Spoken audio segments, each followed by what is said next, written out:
Hi again, everybody. Welcome inside Front Wave Arena.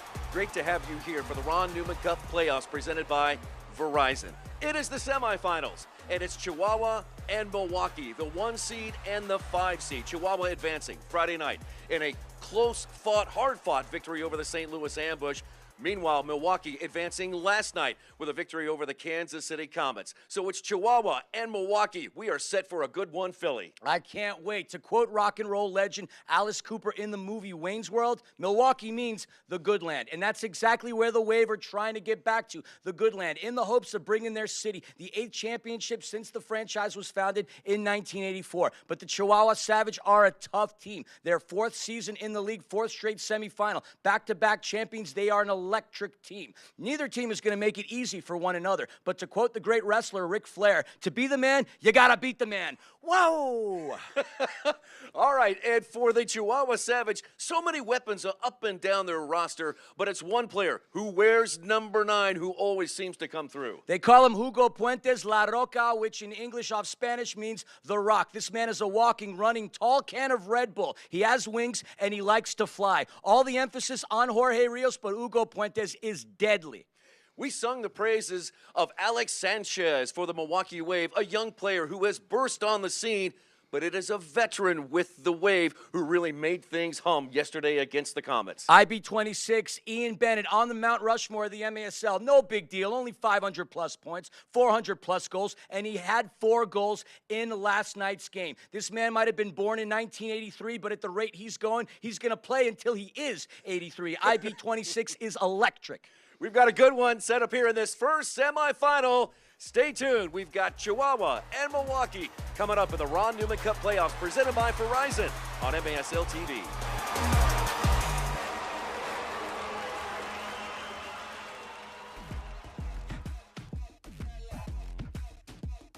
1-2.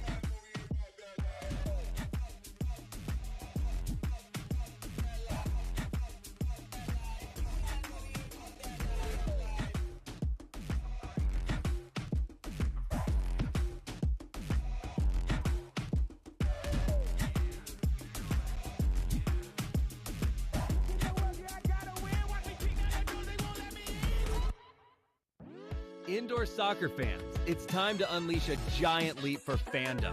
Introducing MASL Indoor Soccer Fantasy Football. Build your dream team, invite your friends, and create your own draft league, all for free. Draft and trade players and win bragging rights as your team dominates the league. With MASLI Football, you're not just a fan, you're part of the action. Go to MASLI Football to sign up, get started, and play.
And we are just moments away from the semifinal round of the Ron Newman Cup playoffs, featuring the number 1 seeded Chihuahua Savage and the 5th seeded Milwaukee Wave. Great to have you here wherever you might be watching alongside Christian, Philly, Philemon. I am Nick Vassos. Thanks for spending part of your weekend with us here. Let's welcome in the 3rd member of our broadcast crew. Amanda the Panda Philemon has more on this important matchup. Amanda? When two teams like Chihuahua and Milwaukee get together, it's going to come down to the little things that are going to decide this match. For today, the big difference could be the rest for both teams. Now, as the MASL Shield winners, Chihuahua got to play their match on Friday, meaning they're coming into today's semifinal with 44 hours of rest. Now, the Milwaukee Wave, they did not finish their 11-7 victory over Kansas City until last night at 10:05, meaning they are coming into today's match with 16 hours of rest only. Now, the Milwaukee Wave are riding some momentum, but we need to know, is the mind going to be willing, but the legs are going to be weak, or are they going to be able to rise to the occasion physically for all 60 minutes? I can't wait to find out, guys. Back to you guys in the booth. All right, thanks a lot, Amanda. The Milwaukee Wave defeating the Kansas City Comets yesterday by a final score of 11-7. Philly, let's talk a little bit more about this Milwaukee Wave team. Yeah, as a team coming in with a 14-8-2 record, 42 points in the regular season, 5th place. Alex Sanchez obviously has been the talisman in his 3rd year in the Major Arena Soccer League, putting up MVP points. He's been dynamite. Willie B, William the Wall, William Wallace, William Bonahany has been one of the outstanding keepers in this league all season long, and the Milwaukee Wave are going to need him. You already alluded to the fact that the Wave are here courtesy of a win against Kansas City. I bring up Willie B for a couple of reasons. In the earlier meeting that both teams had on January 28th, that was a game that was won by the Chihuahua Savage in overtime. 7-6 game-winning goal by Gallegos. But the interesting stat that sticks out to me, Chihuahua had 58 shots. Whoa. Willie B made 23 saves, and he's going to be a stake for the Savage because I probably see and anticipate that they're going to pepper him all day long. All right, we'll see what happens here. Milwaukee, again, Amanda talking about the lack of rest that the Wave, just 16 hours after their victory last night over Kansas City. So rest and recovery minimal. The Savage, on the other hand, have had over 24 hours of recovery time. They are the 2-time defending champion. And here's some information here about the Savage, Philly. 24-0, 58 points for a first-place finish. They are led by Jorge Rios. His nickname is Pareja. You want to talk about MVP numbers? This man should be the MVP. In between their sticks, their pipes, whatever you want to call them, is the goalkeeping tandem of Diego Reynoso, who normally starts the game, which he will today, and Cristian Hernandez, 2 electrifying keepers. They got here by courtesy of a 5-1 win against St. Louis. This is their 4th season in this league. This is their 4th straight semifinal. They are back-to-back champions, and this is the first year where they've won the Shield for the best record during the regular season. They are your odds-on favorite to win the Cup, unless Milwaukee has something to say about that.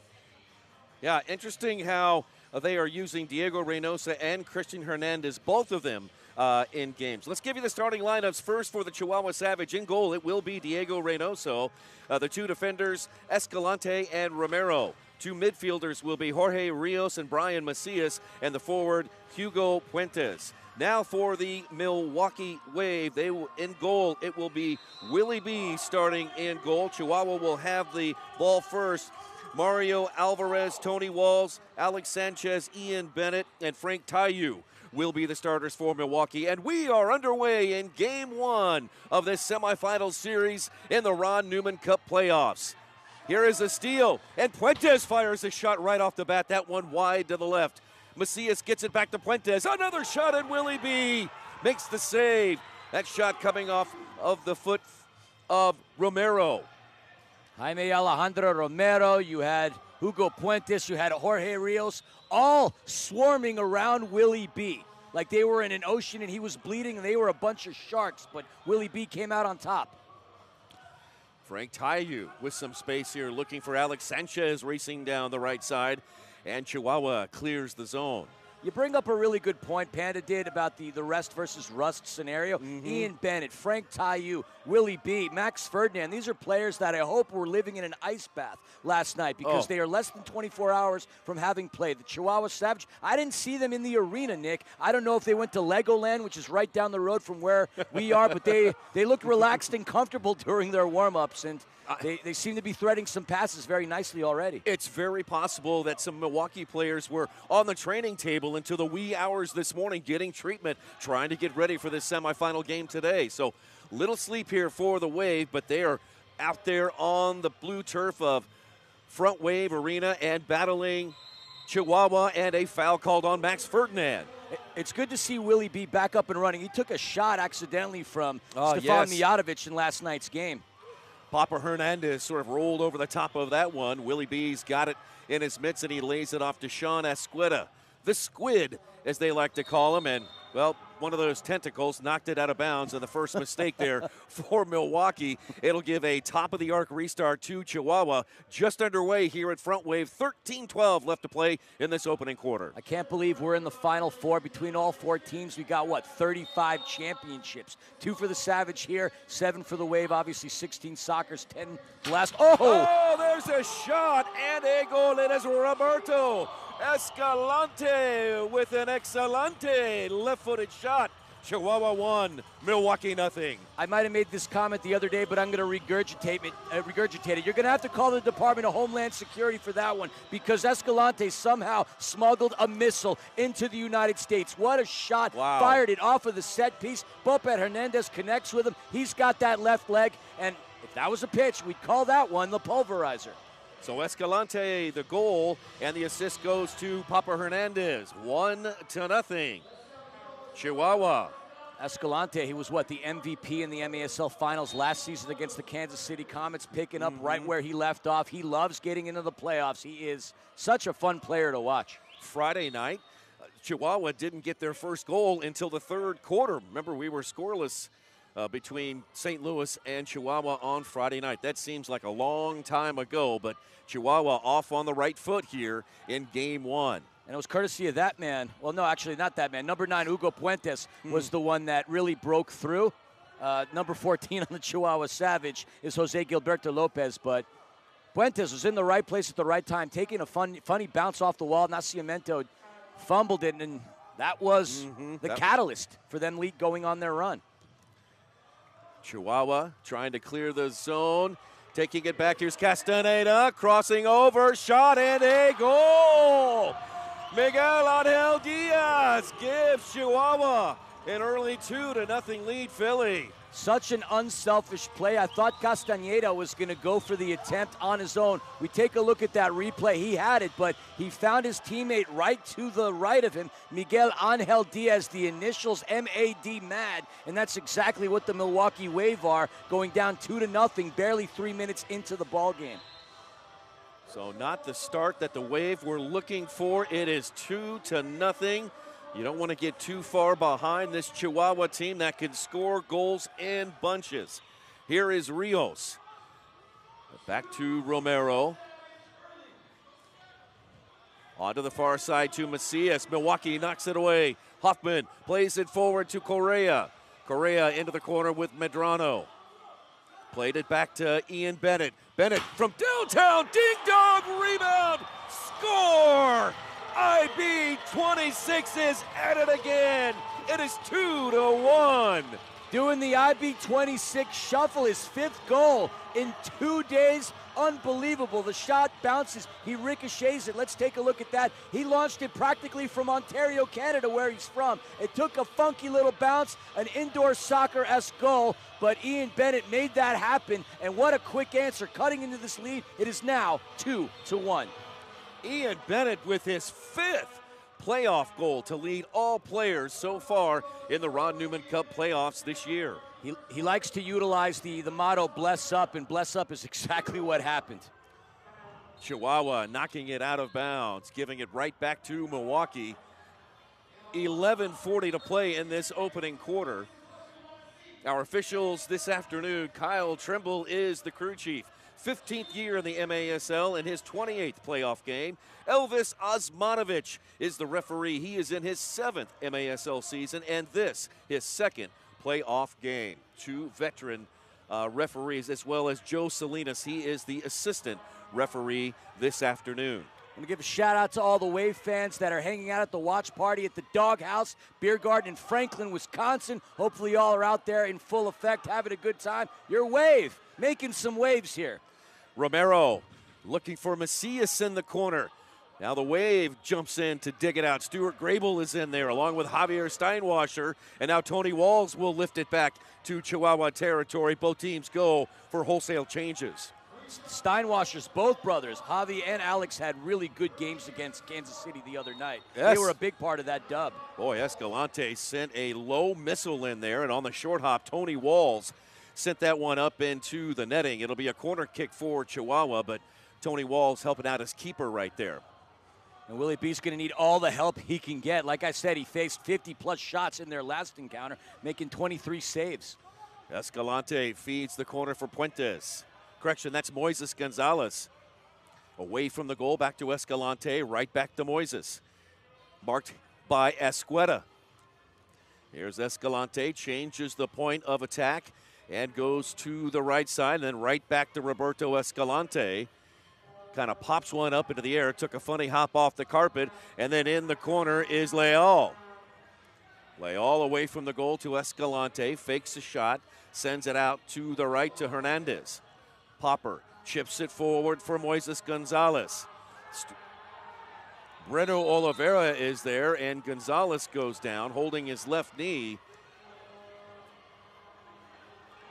See if he's able to get up here. He's up on his feet here, so he will not have to come out of the game.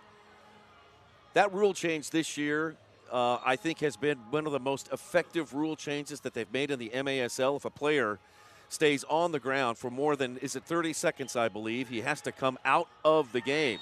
Meanwhile, Leal and Derek Huffman get tangled up, and a foul called on Huff the Stuff. Oh, Huff the Stuff's already fired up. He's the kind of player that plays with his heart on his sleeves, and he's wearing it right there. If he could come in with some of that firepower, it's going to be bad news for the Savage.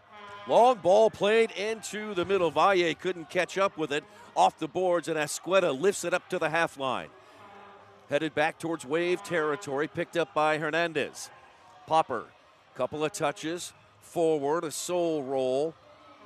Moving to his right, marked by Alex Steinwasser. Breno Oliveira goes down on the carpet to kick it away, held in by Chihuahua, who will make some changes. Chihuahua will hold it while fresh legs are out on the blue turf. Forward along the far touchline, played into the middle, looking for Ruiz. Ferdinand kicks it away. 2-1 Chihuahua. Chihuahua striking early in this one. If you're just joining us, out to a 2-0 lead before Ian Bennett with a quick answer. 2-1, that's where we stand now. 9:11 to play in this opening quarter.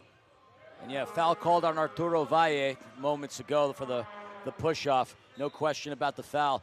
And it's been hard for the Wave to get out of their back end of the field. They needed to get bailed out by a whistle because Chihuahua's not making it easy on the Wave. Here's Bonahene. Plays it up to Carvalho. A good settle there by Carvalho. Goes off the boards looking for someone to run into that space. Nobody there. And now a battle for it. And last minute, Romero clears it. Castaneda's now got a touch on it. Sends it back to Romero from Tijuana, Mexico on the near side. Castaneda now has it. Here he comes down the left side. Off the left window. It comes off to Medrano. Medrano will back up into the center circle, accept the pass, move it left side for Castaneda. Castaneda into the box. Here's a shot. Just missed it. That was nearly a wide open shot by Diaz. And that one wide left. Castaneda draws a crowd. Here comes some more help. Ball squirts free to Romero. Just a tough team to break through. Chihuahua 20-4 during the regular season. It's a much quicker and more physical matchup early on than their most recent encounter against the St. Louis Ambush, which is just this past Friday. Here's Escalante with another drive. He is dangerous from downtown, and we have our first timeout. 7:48 to play in this opening quarter. Our first semifinal matchup between the top seed Chihuahua Savage and the 5th seed Milwaukee Wave. This is the Ron Newman Cup playoffs presented by Verizon on MASL TV.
MITRE is the official game ball supplier of the Major Arena Soccer League. Established in 1817, MITRE is one of the leading soccer brands worldwide and produces some of the best soccer balls in the world. Learn more at mitre.com.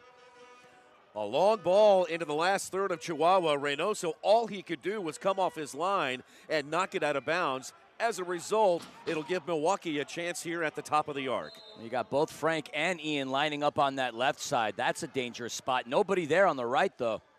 Here's Carvalho with the shot, trying to sneak it in lower right.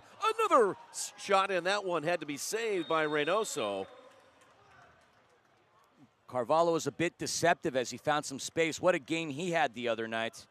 Another shot taken by Mario Alvarez. Diego Reynoso down for a little bit. That's a man with a huge championship pedigree. A lot of experience. Tex is his nickname. His career and playoff record is nothing short of spectacular. It's amazing. We'll get some numbers to explain and provide you some context. Meanwhile, Sanchez down the left side shoots. That one blocked by Escalante of the Savage. Puentes able to get around Asqueta. Puentes down the right side. Will he cut it back? No. Asqueta able to stick a boot in there and block that shot. It bounces over to Ian Bennett, then back to Puentes. Now Rios runs up on that one, and Asqueta blocks it again. Well, to quote you, he got his tentacles all over that one. I think we've already tired that one out. Third time I think we've referred to Asqueta on tentacles. At least between yesterday and the other day. That's right. Just under 7. And here's Escalante. He'll roll one in there, and that one off of Moises Gonzalez. And yes, it's off of Gonzalez. So say the referees. Kyle Trimble making the official call. Ball was up into the stands, and fan nice enough to. You look at Moises Gonzalez's career and like where it's taken him from, just all over the country, coming most recently from Tacoma. Moises Gonzalez has been everywhere. Was it a surprise to you that he ended up as a member of the Savage? Yeah, we talk about Alex Sanchez. Just what a player. MVP numbers, third season in the league. Went from 9 goals last season to 27 this year. Only 23. This young man, the future of the MASL. Here's a restart, top of the arc. Rios driving one in there, deflected and off the left post. Willie B able to clear it away, and they shepherd that one all the way back to Reynoso. Yeah, they talk about the third year as being the, I don't want to say magic year, but the year that things begin to click for a professional indoor player. It takes a couple of years to learn the game, know the angles, being able to anticipate the game. And being able to play freely out there. And boy, Alex Sanchez has got it this year. This is his third year, and he has exploded on the scene, probably garnering some votes for most valuable player from Jorge Rios, who is the likely most valuable player. Rios plays for the Chihuahua Savage, wears number 16. 48 points for Sanchez. He had 11 last season. Gotcha. What a turnaround. Yep. Milwaukee kicks it into Chihuahua's end, giving chase is Alex Steinwasser and Cesar Correa. Now Max Ferdinand's got it. Longtime veteran winning championships with the Wave as well as the Baltimore Blast over his brilliant career. Brilliant career. He was a Rookie of the Year in the MISL. Yes, he was. Alex Steinwasser all the way back to Max. Max says, hold up, everybody. Let's get some players out on the field. Taiyu comes back out. Alex Sanchez now with the ball. We were just talking about him. His pass is kicked back to the Wave end. Oliveira back there to retrieve it. Sends it near side to Correa. Correa, instead of shooting it up the right side, will play it to Tony Walls. Now Sanchez in front of his own bench. Tony Wall's an interesting career. One of those MASL players that was able to play not only indoor but outdoor over at St. Louis FC, Pittsburgh Riverhounds, Chattanooga Red Wolves. Made a fine career for himself, indoor and outdoor. Yep, from Wauwatosa, Wisconsin. He's in his 11th season. Also a member of the Chicago Fire in 2012. Taiyu picks up the loose ball. Here comes Frank. He shoots it off the boards. Rebound to Brito! Olivero! Brito, bravo! We are level.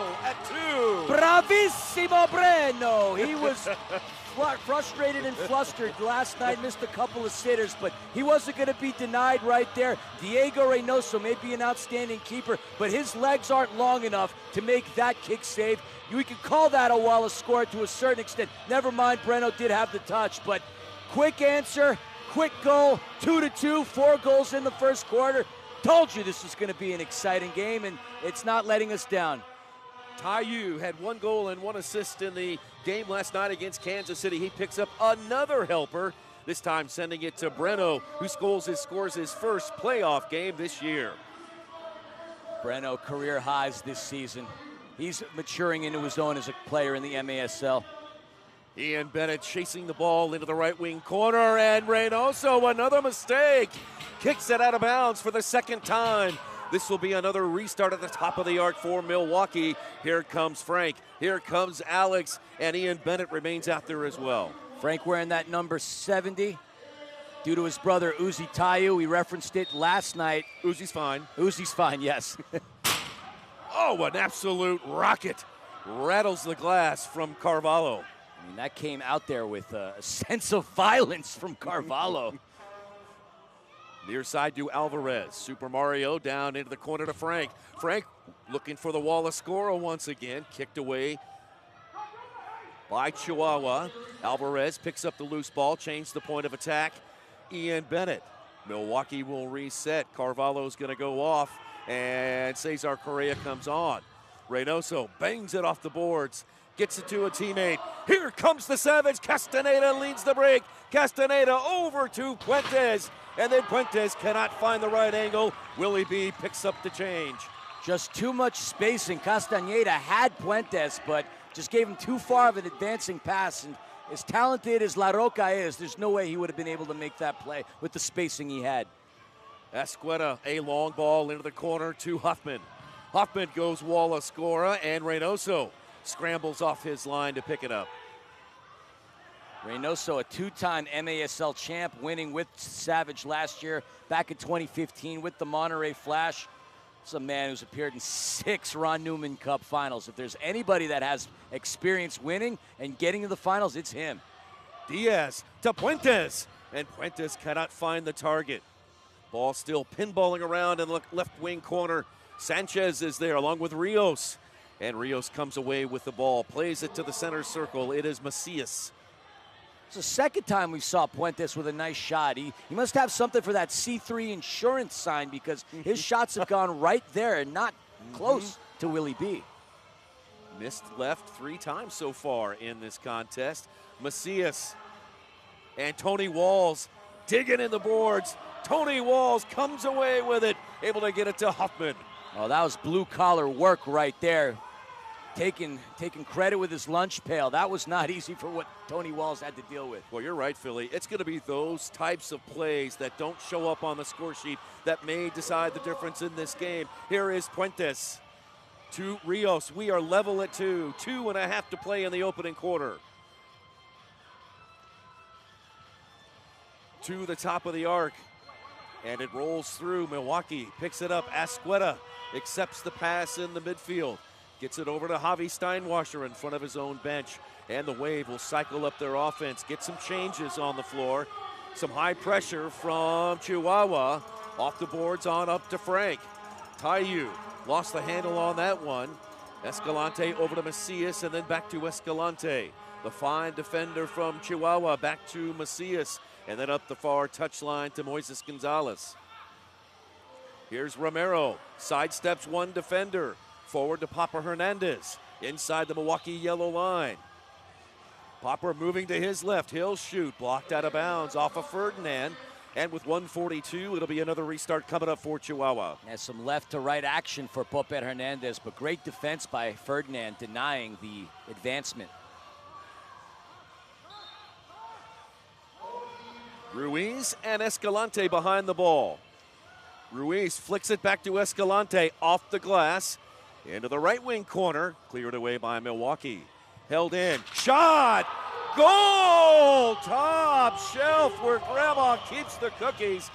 just out of reach from the stretched out arms of Willie B. And the Savage retake the lead. Well, do they have mighty macadamia nuts in her cookie jar, Nick? Because that was a mighty powerful shot. Willie B did get his hands on it, but that was the answer to 2 unanswered goals from the Milwaukee Wave. And now we're sitting here 3-2. Chihuahua Savage up with 1:36 remaining in the first.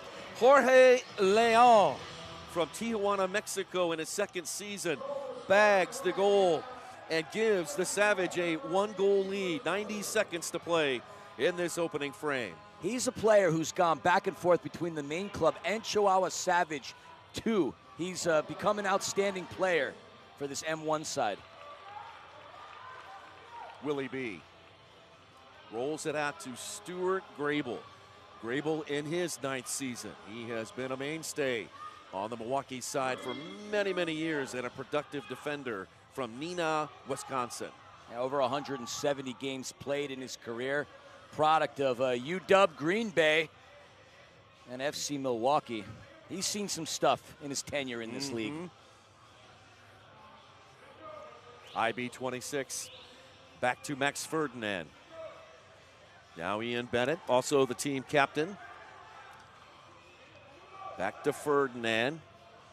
Milwaukee carefully plotting their attack. We are under a minute to go, 30 seconds to go in fact.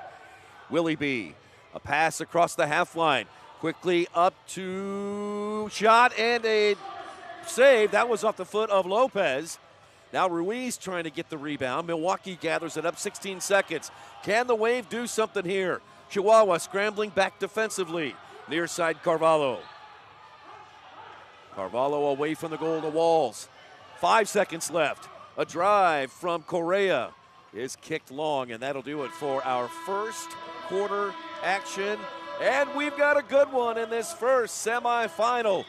At the end of one, it is Chihuahua 3 and the Milwaukee Wave 2. This is the Ron Newman Cup playoffs, presented by Verizon on MASL TV.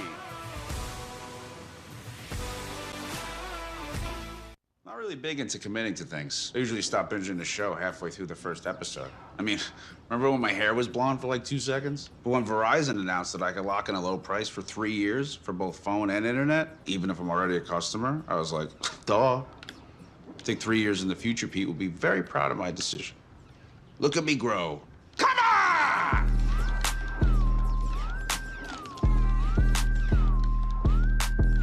Can you hear me now? I sure hope so. Across the nation, MASL players are giving back, utilizing their professional power to touch and inspire people in their local communities nationwide. Free soccer clinics, where kids can meet their heroes and learn new skills. After-school programs and special events. And surprise visits to the classroom. Visiting brave kids in the hospital, bringing joy and hope. Supporting special needs care, partnering with local businesses, and so much more. MASL, passion on the field, purpose off the field, committed to community.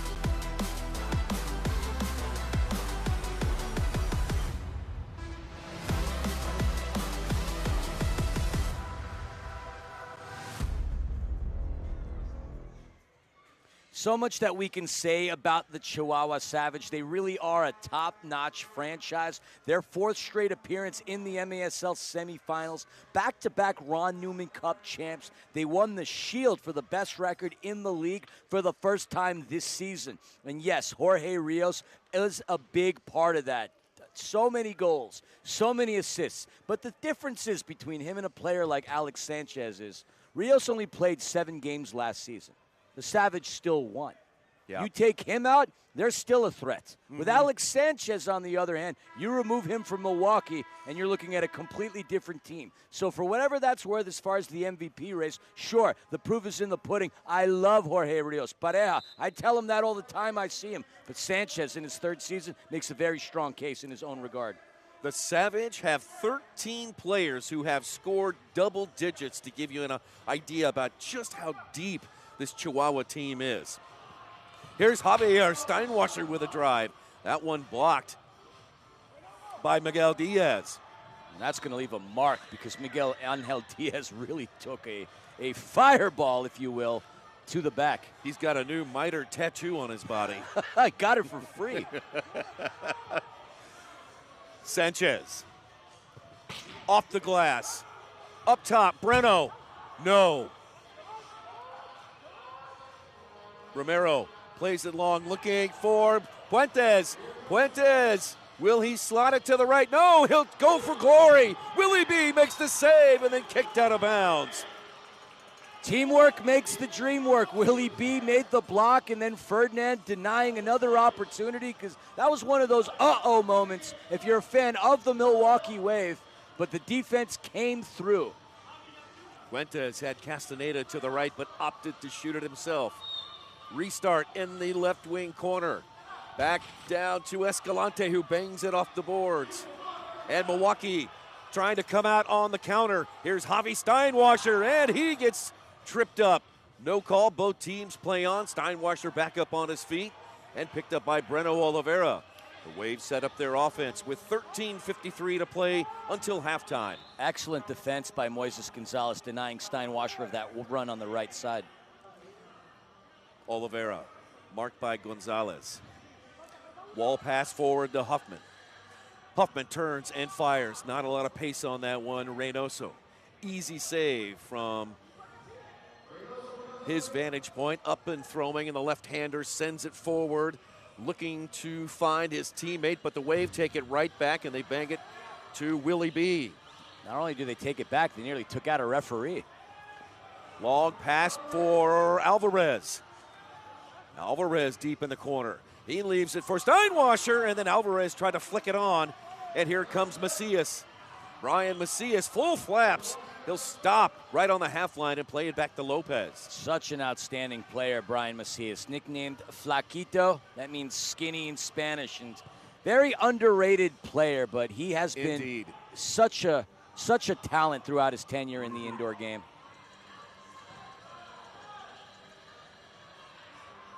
Here come the Wave with 12:42 to play until halftime. Alex Steinwasser up to Max Ferdinand.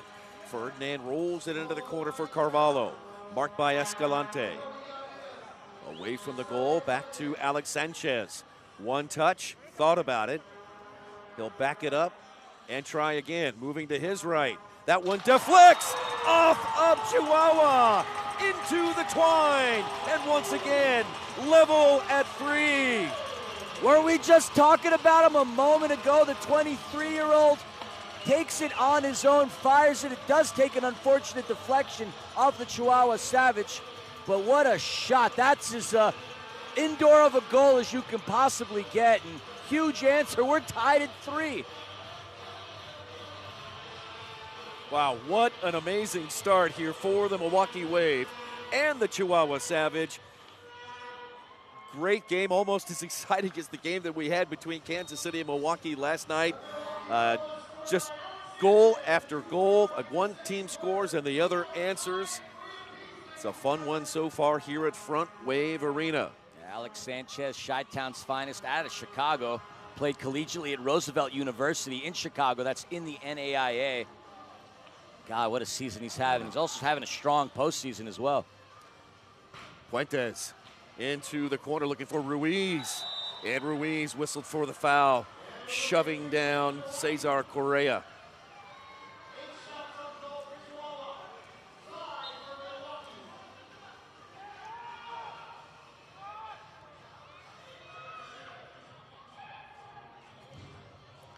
Willie B able to get it out to Frank Tayu. Tayu to Correa. Near side Sanchez. Sanchez Waving off a teammate. Now he'll launch one from beyond the yellow line. That one into the netting, and Reynoso will have it on the distribution. Pace starting to slow down a little bit. It was rather frenetic within the first quarter. Both teams really settling into the game right now. Reynoso plays it long, and Tony Walls got bent into a funny kind of position and didn't want to do it, but headed it out of bounds. So turnover 2, Chihuahua, and the Savage will restart it near the half line. Back underway, and it's Papa Hernandez on the far side. Forward it comes to Puentes. Hugo to Romero, and then right back to Hugo. Puentes will go off. Moises Gonzalez will come in for him. Meanwhile, Romero, couple of touches forward, looking for the wall of Scora. Rolls through the box. Frank Tayu trying to shield away to the defender. Now everybody digging in on the far boards. Tayu still there. Tayu goes down. Walls digs in. Shot blocked by Tony. Rebound comes to Sanchez. Alex across the half line. Game tied at 3. First half. Long way to go here. 10.5 to play.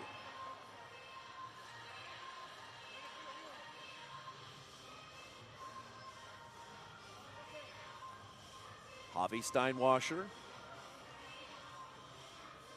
The winner here will advance to the Ron Newman Cup Finals. Milwaukee would love to get back there. 7 championships in their historic franchise's run. The longest running professional soccer team in the United States, if I'm not mistaken. Walla Scora attempt cleared away by Chihuahua. Their last title coming in 2019 against the Monterey Flash, winning it home at Panther Arena in 2019. And what an epic game that was. How about Milwaukee's record against Monterey? I mean, I'm not saying overall, but boy, last year they knock out the Kings of Monterey after a 24-0 season. Here's Leal trying to get number 2. Rebound shot blocked by Esqueda. Rebound comes over to Hoffman. Now touchback, Macias with a try. Ding dong off the post. It's one thing to hear that call on TV, another to hear it live and in person. Now Macias, he'll try it again. That one wide right. Huffman with a couple of touches clears the zone. Esqueda, well, that carpet monster got Squid. And then Squid called for the foul. What a thing to put on your bingo card. A carpet monster and Squid all within one succession. And then Elvis enters the picture and has a conversation with Esqueda. This is great. Chihuahua on the yellow line. Castaneda battling Ferdinand. And a foul called on Max. Max has a few words. Restart coming up here for Chihuahua. Max, as we mentioned, a veteran, played with the Blast, played with the Ambush, here with the Wave, out of Reading, Pennsylvania. Escalante, one touch to the corner, into the box for Castaneda. He couldn't put a boot on it. He gets the ball back. He'll shoot that one wide right. I just went off the wrong angle of his noggin. Breno Oliveira, he gets shoved down and a foul called, and that's going to go against Leal. Oliveira, quick to get back up. He did take quite a nice knock, I would say. And he has some choice words for Castaneda. Yes, he did. I don't think he was inviting him to lunch or anything like that. Certainly not to the Doghouse Beer Garden where they're having the Wave watch party. Correa gets pinned up against the boards. Castaneda's back with it. His shot wide to the left. Aiming for Calafino. Fuentes, he loses the handle. Ian Bennett darts inside. He had it knocked away. Macias with a touch back to the center circle. And Escalante, last year's most valuable player in the Ron Newman Cup Finals, all the way back to Diego Reynoso. Reynoso to Rios. And Rios backs it out. Rios has been relatively quiet in the postseason. Mm-hmm. Fuentes. Fuentes trying to get it back to Rios, and Waves knocked it away. Now another loose ball. Bennett goes down and a foul called on Puentes. Ian gets up and will trot back towards the bench. 8:03 to play until halftime. Tied at 3. Number 33, Willie B. Willie the Wall. Oh, here's a draw. That one's gonna go in. Willie B off his line. The Wave did it to the Comets last night, and the Savage do it to the Wave this afternoon. A live by the sword, die by the sword moment. Let's take a look once again. Yep, just took the wrong bounce deflection. Willie B not in any position. As a roller there. And Puentes. Who else but La Roca and Mario Alvarez tried to make that run, but just couldn't make it. We'll take a break. 4-3 is our score. This is the Ron Newman Cup playoffs, presented by Verizon on MASL TV.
Hugo Puentes, his second Ron Newman Cup playoff goal this season, gives the Savage a 4-3 lead. Alongside Christian Philly Philemon, I am Nick Vassos. Our sideline reporter, Amanda Philemon. We'll check in with her coming up just at the end of the second quarter. Another mistake by Chihuahua, knocking it out of bounds, and that's going to give the Wave a chance here to level it at the top of the arc. And let's see if they could capitalize on it because, well, Chihuahua capitalized on a mistake made by the Wave earlier with Willie B coming well outside of his box. Mario Alvarez, again, no space to make a sliding attempt to deny the ball or deflect it. Carvalho, Sanchez, ooh, rebound, Frank Tayu just above the crossbar. A loose ball on the far side, kicked away by Chihuahua. Milwaukee tracks back to gather it up. It is Sanchez. Sanchez outrunning Moises Gonzalez. Sanchez moving to his left. Slows it down, moves to his right. Sanchez with a laser off of the glass, and it comes off to Carvalho. Into Tayu. The King searching for his crown. Kicked out of bounds, and that's going to be another top-of-the-arc restart for Milwaukee coming up. Nope, take that back. Sorry about that. Sanchez. Sanchez retrieves his initial shot. Fired that ball into traffic, something Southern Californians are real familiar with. Long drive off the glass. Valle. Tayu over there as well. Rios against the boards. He clears it. Ferdinand of the Wave holds it in. Near side Sanchez. 6.5 to play until halftime. Sanchez, the right footer off the boards and cleared away by Valle. All the way back to Ferdinand. Max forward to Frank. Tayu trying to turn. Pokes it in there to Reynoso. And Diego's got it. Reynoso, long heave down the field. all the way to the end. Walls able to knee that one back to Willie B. Javi Steinwasser chips it forward. Looking to get it to Tony Walls. Knocked back the other way. Ferdinand controls on the Wave yellow line. Over to Steinwasser. Wave get it across the half line mark. Lopez stride for stride with Javi Steinwasser. Uses a wall pass looking for Carvalho, but kicked away. Gathered up by Walls on the far side. He'll try the left wing corner for Alex Steinwasser this time. Alex away from the goal. Back to Max Ferdinand. It's got to be a pretty cool thing to be able to say you play professionally with your brother. Alex and Javi, both out of obviously the same place, Sterling Heights, Michigan. There's been some pretty good brother players in the indoor game. Charlie and Juan Gonzalez, two players that come to mind right away. Troy and Todd Dusowski played for the Milwaukee Wave for many, many years. If you want to go back to the NPSL days, you can go with Randy and Rudy Pikuzinski. Here's Max Ferdinand down to the corner to Carvalho. Back out comes Alex Sanchez. The Supernova leaves it for Tony Walls. Here is Cesar Correa walking it in. Correa with a brilliant tackle by Chihuahua. Excellent defending by Diaz. Near side for Medrano. He puts on the brakes and goes all the way back to Reynoso. Pressure from Huffman. Reynoso up to Puentes. Back to Leal. Leal forward to Hugo. Hugo's drive off the glass, no good. And Sanchez didn't want to do it, but pops it up and over the dasher boards. It'll go to Chihuahua with 4:09 to play until halftime. Right to one of our camera guys, too. They're getting a lot of work having to haul that heavy equipment, and they get to be involved in the run of play. Leal flicks it back. Macias, his drive just above the crossbar, and that goes out of bounds. Back to Milwaukee. Well, those boards have been really being tested by both sides today. The amount of ferocity that we hear, even up here in the booth, just so loud. Three-line pass against the Wave, and they'll bring it back towards the other end of the field and place it on the dot right on the yellow line. 50 feet away.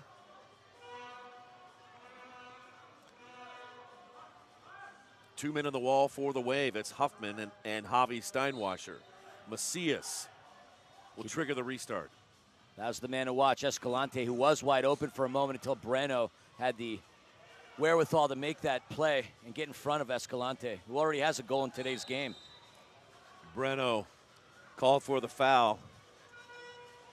Escalante goes down. Chihuahua with under 4 will have it.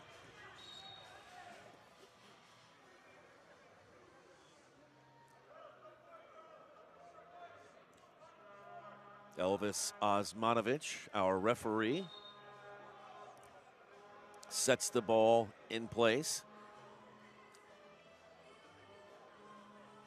It looks like Diaz might want, or Romero, I should say. Anyway, he fired it down the other end of the field. Ferdinand is there. He heads it to Willie B. Willie B on the regular season, 14-7-1, 5.4 goals against average. And Chihuahua wanting a card and not getting one. Romero pleading his case with Osmanovic.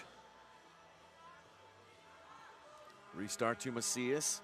He'll play it back to Escalante. Oh, that's a handball. Handball called against Puentes. You talked about Willie B's averages. What's also impressive on the other side of the equation is Diego Reynoso, 4.46 goals against. The only player above him is San Diego's Boris Pardo. Here's Macias. Macias to the right to Castaneda. Castaneda off the boards. Macias flashed in, couldn't put a boot on it. Puentes in the left wing corner, front and center to Escalante. He runs up on it, trying to spin around Bennett. Good defense there by Bennett. It comes off to Tayu. Tayu down the left side. Tayu shoots that one off the lower left boards, almost in. Now the counter, well, attempted counter by Castaneda, and down on the ground is the Waves. Max Ferdinand shaken up on the play. And a whistle, play stops. Max Ferdinand shaken up on the play. If we pan to the left, we're going to be able to see Max Ferdinand near the center circle. There he is, writhing in pain. It looks like he's holding his left knee. You hate to see this. The trainers are coming on to tend to Max. Yeah, and he's just pounding at the turf. Like, one thing that I noticed, like right when Max fell down, Roberto Escalante made the motion to get the attention of his teammates to stop the run of play out of respect for Max going down. So hopefully it's nothing too serious. There we see the trainers extending his legs. Giuliano Oliviero is out there as well. Let's take a look at what happened, Philly. Here comes. Looks like some knee-to-knee action for that's Castaneda. Okay. I would, if you're a Wave fan, you certainly hope that's the case. A contusion is so much better than a non-contact situation. Okay, and that's good. We should note that Breno Oliveira has 3 fouls with 2:41 left to play in the second. So how much of Breno we'll see here in the final 2:41, we shall see. But if he gets another foul, that's a 2-minute blue card against Milwaukee. That's 2 straight days where Wave players were found in that situation. It was Frank Tayu last night. Yep. So we've got a timeout here for now. And, guys, I suppose we're going to keep it here? We're going to keep it here. And I just got the note from head of officials Ryan Sigich that because of his time on the turf, Max Ferdinand is going to be now out for 2 minutes. Yep. And that's the new rule this year, that if you are down longer than 15 seconds, you have to come out of the game. And that has really improved the flow of the game this year. It's been one of the more consequential, positive rules that have kept the game moving. I agree. And, I mean, at this point of the game, though, like 2 minutes and 41, Max might as well just enjoy his break and then just come out strong in the third quarter.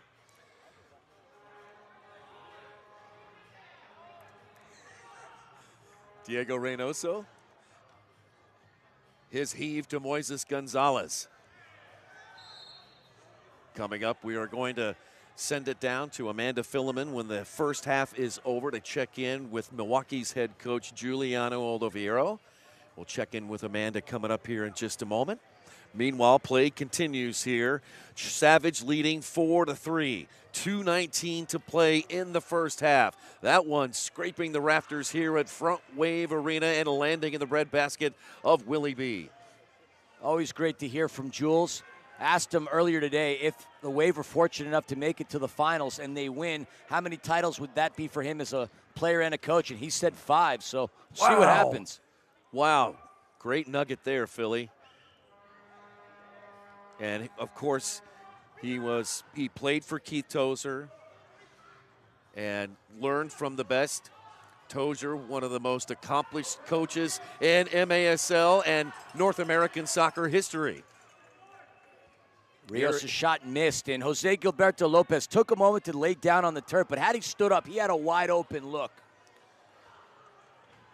Stood up sooner, I should say.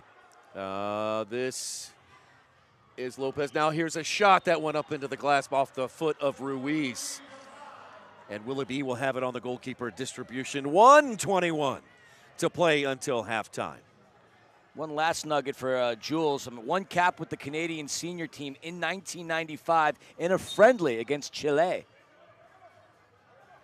No doubt you remember him from his NPSL days where he was a Rookie of the Year. I do. Played for Edmonton. Also played for Montreal. Of course, played for Milwaukee. Here's Ian Bennett. Bennett into the corner. Steps over. So gets it to Escueta. Ian Bennett steps over a defender, lays it off to his teammate, and the squid swats it through. We are level at 4. There were 3 players on the turf that made that play. It was Ian Bennett, it was Senor Wall, and then, of course, there was Asqueta. 3 players on the turf for the Milwaukee Wave. IB26, and we're starting to hear a buzz in the building, some horns, some vuvuzelas. The argument is, like, nobody wants to see Chihuahua back at Corner Sport Arena because of how deadly they are. And Ian Bennett with a huge answer, 4-4 with 68 seconds left in the half. What a huge goal by Milwaukee, giving them a boost. Now it's important for the Wave not to let down here in the final 64 seconds of this first half. Ball bounds over the dasher boards, and it'll be back to Chihuahua. Exactly 60 seconds to play in this first half. Both teams have managed to find really quick answers for the opposition's goal scoring. Here's Escalante looking for Puentes. Popper Hernandez pops it up through the box. Gets it over to the far side. Javier Steinwasser picks up the loose ball, but can't get it out because Escalante knocked it back in. Now back the other way. And forward now to Hernandez. Left side, Romero, he shoots that one wide right. 35 seconds left. Escalante to Hernandez. Now Diaz. Left side, Puentes, marked by Correa. Puentes moving to his right. No shot available there to Escalante. 18 seconds left. Popper on the right side, marked by Javi. Javi Steinwasser, here's Popper Hernandez, right against Willie B. Two-fisted save. Now Ruiz. That one blocked by the Wave. 2 seconds left, and we are going to roll into halftime, tied at 4. Excellent first half. Excellent for everybody in this building. Excellent for the viewers at home. Both teams so evenly matched up. Thought that the Savage were going to run away with it as they took 2 goals early and then 3 unanswered by the Wave, and it's been back and forth since. Standing by to check in with Amanda Filliman. She is going to check in with Milwaukee Waves head coach Giuliano Oliveiro. It's to talk with all the rock stars. I know, getting into place. Let's go down to Amanda. She has Milwaukee's head coach. Amanda? Guys, I'm here with Giuliano Oliveira from Milwaukee Wave. You guys had an intense battle last night. You're back here again, and you're heading into the locker room tied with the Savage. Give me your thoughts on this first half. You know what? I think we're a little bit lucky to be 4-4 right now. We've really made some, in my opinion, some bad mistakes and given up some very easy goals. So we feel fortunate. 4-4. It's basically a new game in the second half, and hopefully we can cut out our mistakes and continue to attack and get goals. The second half is going to be the true test of where you guys are at physically after last night. How much of this is going to be grit and determination? You know what? We got a great group of guys. They're mentally tough. They never stop working. We know we're playing the 2-time defending champions, and you know what? Pressure's on them, and our guys are just going to do their best. All right, can't wait to see the second half, Coach. Good luck. Thank you. Back to you guys. All right, thanks a lot, Amanda. And here we go into halftime. Coming up, we're going to have a conversation with the Waves' Ian Bennett, who was the hero last night, scoring 4 goals. And so far this afternoon, he has got a goal and an assist. Let's take a break. Tied at 4. Semifinal game number 1 of the Ron Newman Cup playoffs, presented by Verizon. Right here on MASL TV.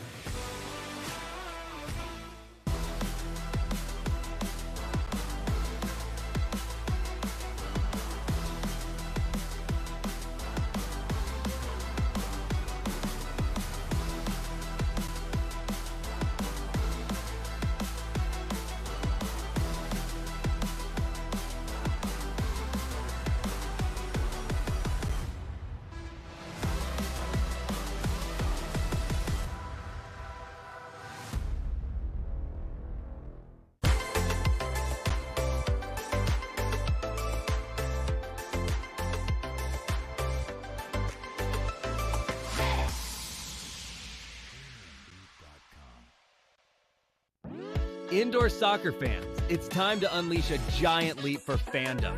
Introducing MASL Indoor Soccer Fantasy Football. Build your dream team, invite your friends, and create your own draft league, all for free. Draft and trade players and win bragging rights as your team dominates the league. With MASLI Football, you're not just a fan, you're part of the action. Go to MASLI Football to sign up, get started, and play.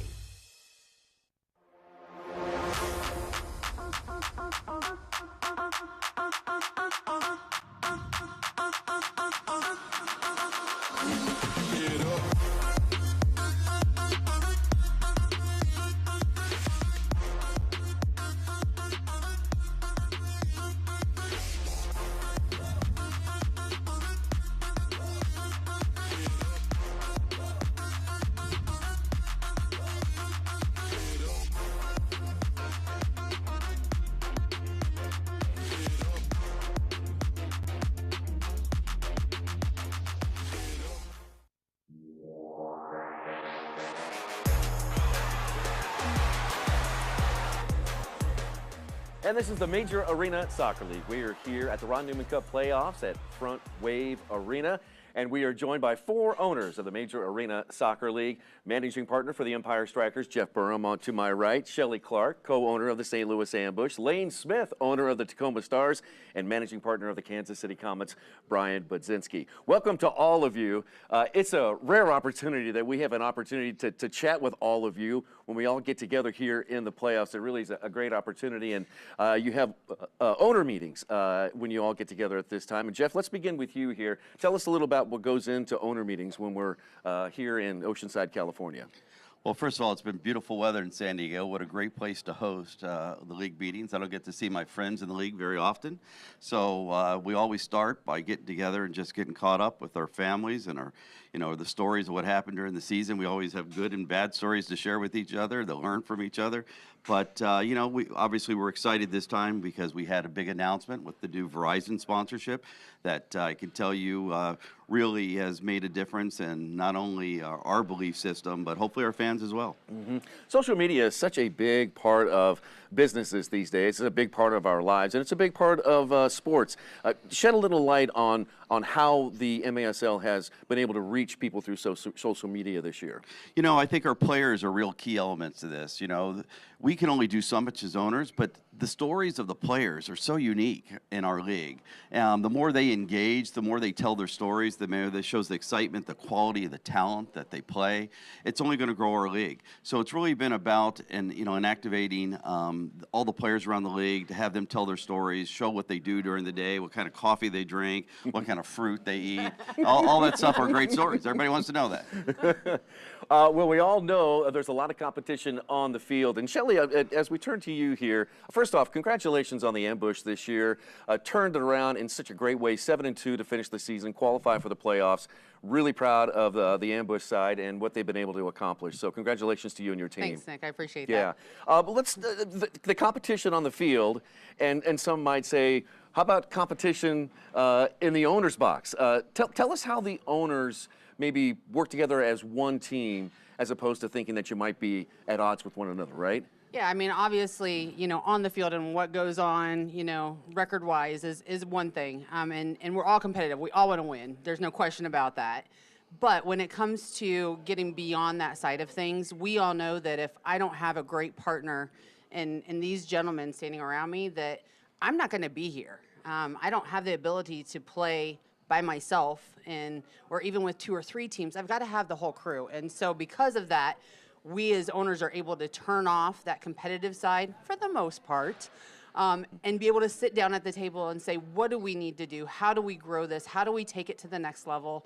And that's really what's important. And it's what makes it great for the gentlemen that are involved and those of us who are serving on the executive committee and those who are consistently engaged with the league. And I'm thankful for these guys because without them, I don't exist. Mm-hmm.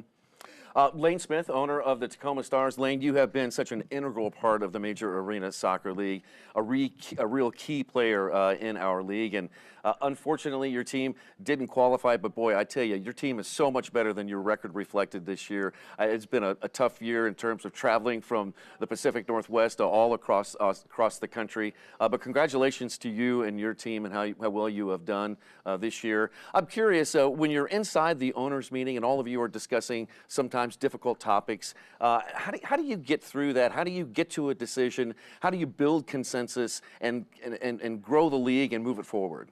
Well, I think we're all friends. If you haven't figured that out yet, we're all friends. We all talk to each other. We all know about our kids, our families, everything that's going on. We are business partners as well. So our focus is, the project that we have, which is the MASL, and connecting to the community, and how do we share best practices and work together. So I think the message here is, for me today, I'm a fan. I'm looking to do better with my team and help the league as all possible. But we're all in this together. Mm-hmm. All four of your teams have performed on CBS Sports Golazo, our nationwide broadcast platform that delivers our product to houses all across America. And Bud, Kansas City had a number of games this year on CBS Sports Golazo. We've had a 40-game package this year, which is another point of growth for the MASL. What is the impact of Golazo across the league? Yeah, Nick, it's a really good question, and you've got three, outstanding owners to my left here, and myself, that really we pride ourselves on being able to provide an absolutely professional product. CBS Sports Golazo has given us tremendous exposure. A tip of a hat to JP Della Camera for all his work that he's done to put us in this position. Because without him, quite frankly, we wouldn't be in this position. I think what you're now seeing is all the eyeballs that are on these games, and they're realizing how talented our players are, and how talented our coaches are, and the utter excitement all the fans have. That goes through the interaction right there that's from the field through the to the homes for people. And so, yeah, CBS Sports Golazo has been fantastic. We're looking to expand on that for the next season, so fans should probably be pretty excited about what's coming. Brian Budzinski, Lane Smith, Shelley Clark, Jeff Burham. Thank you all so much for what you do for the Major Arena Soccer League. We really appreciate it. Thank you, Nick. Thank you.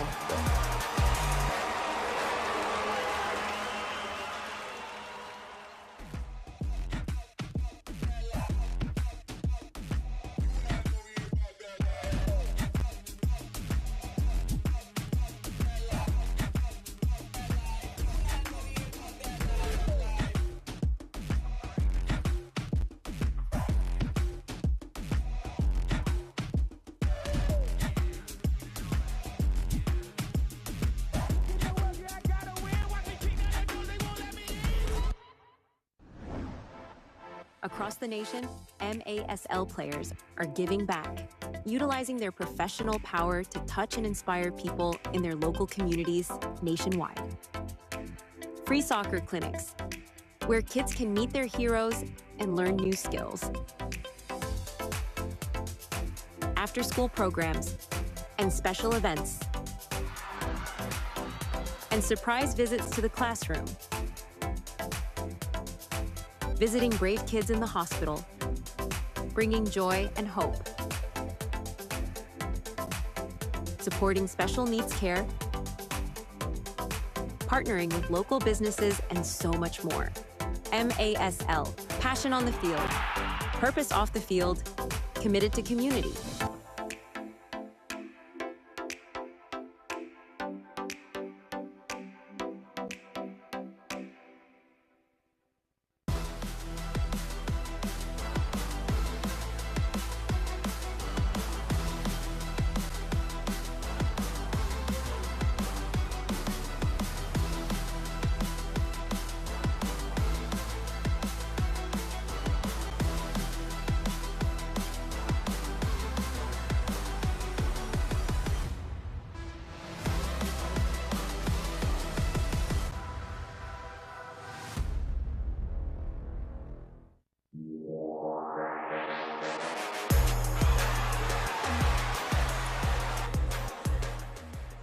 I'm here at Front Wave Arena, but I was able to catch up with Ian Bennett before all this. Ian, thank you so much for being here. Oh, thanks for having me. I'm so glad you're awake for this right now.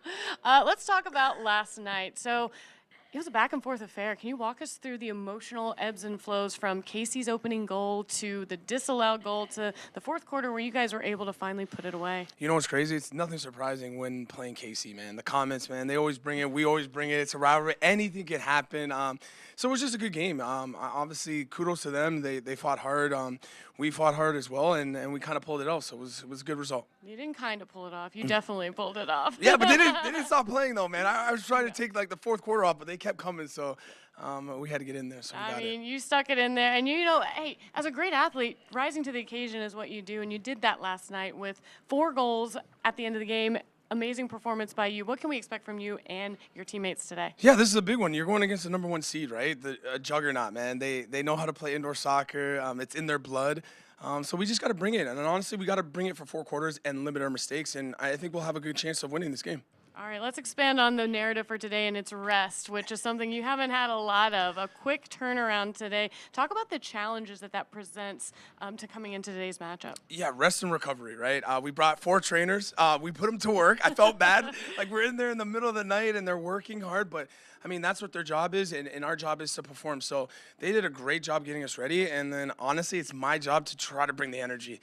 Even if some guys got to fake it a little bit, we got to bring it. But, I mean, it's a semifinal game, right? We're in San Diego. The sun's rising. The sun's shining. Because if we were in Milwaukee, it'd be cold. So we got to take advantage of this. So we can't take this for granted. So we're going to bring it in, and we're gonna show out. I have no doubt you're going to do that for sure. Now, discuss your approach with facing the Savage. Like, what's it going to take for Milwaukee to advance to the finals? Honestly, a lot of work, a lot of grit, and honestly, we got to score goals. Because if you watch the ambush game, they had chances, right? And they didn't bury them. So hopefully we could put a couple goals past them and play with some confidence and some swag like we always do. And I think we can do this. Oh, I love that. Now, I'm going to look ahead a little bit, just to kind of set the stage.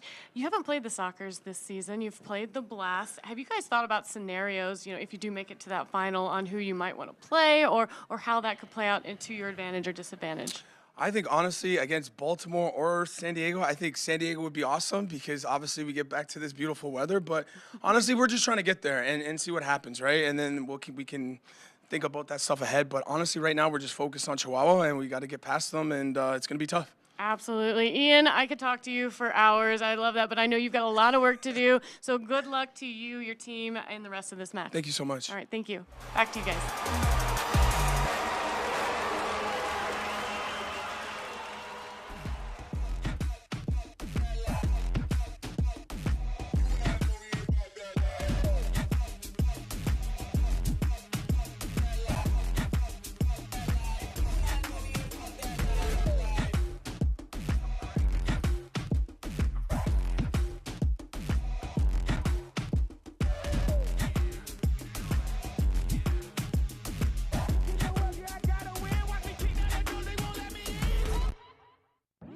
Indoor soccer fans, it's time to unleash a giant leap for fandom.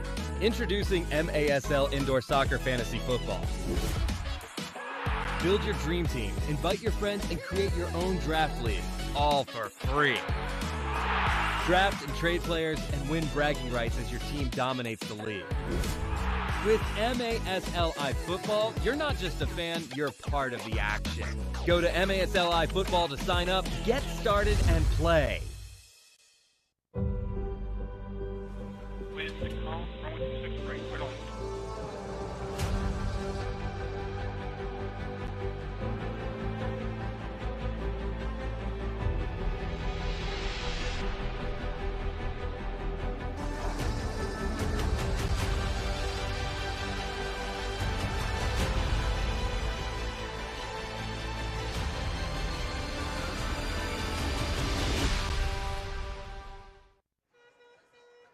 Come here. Come here.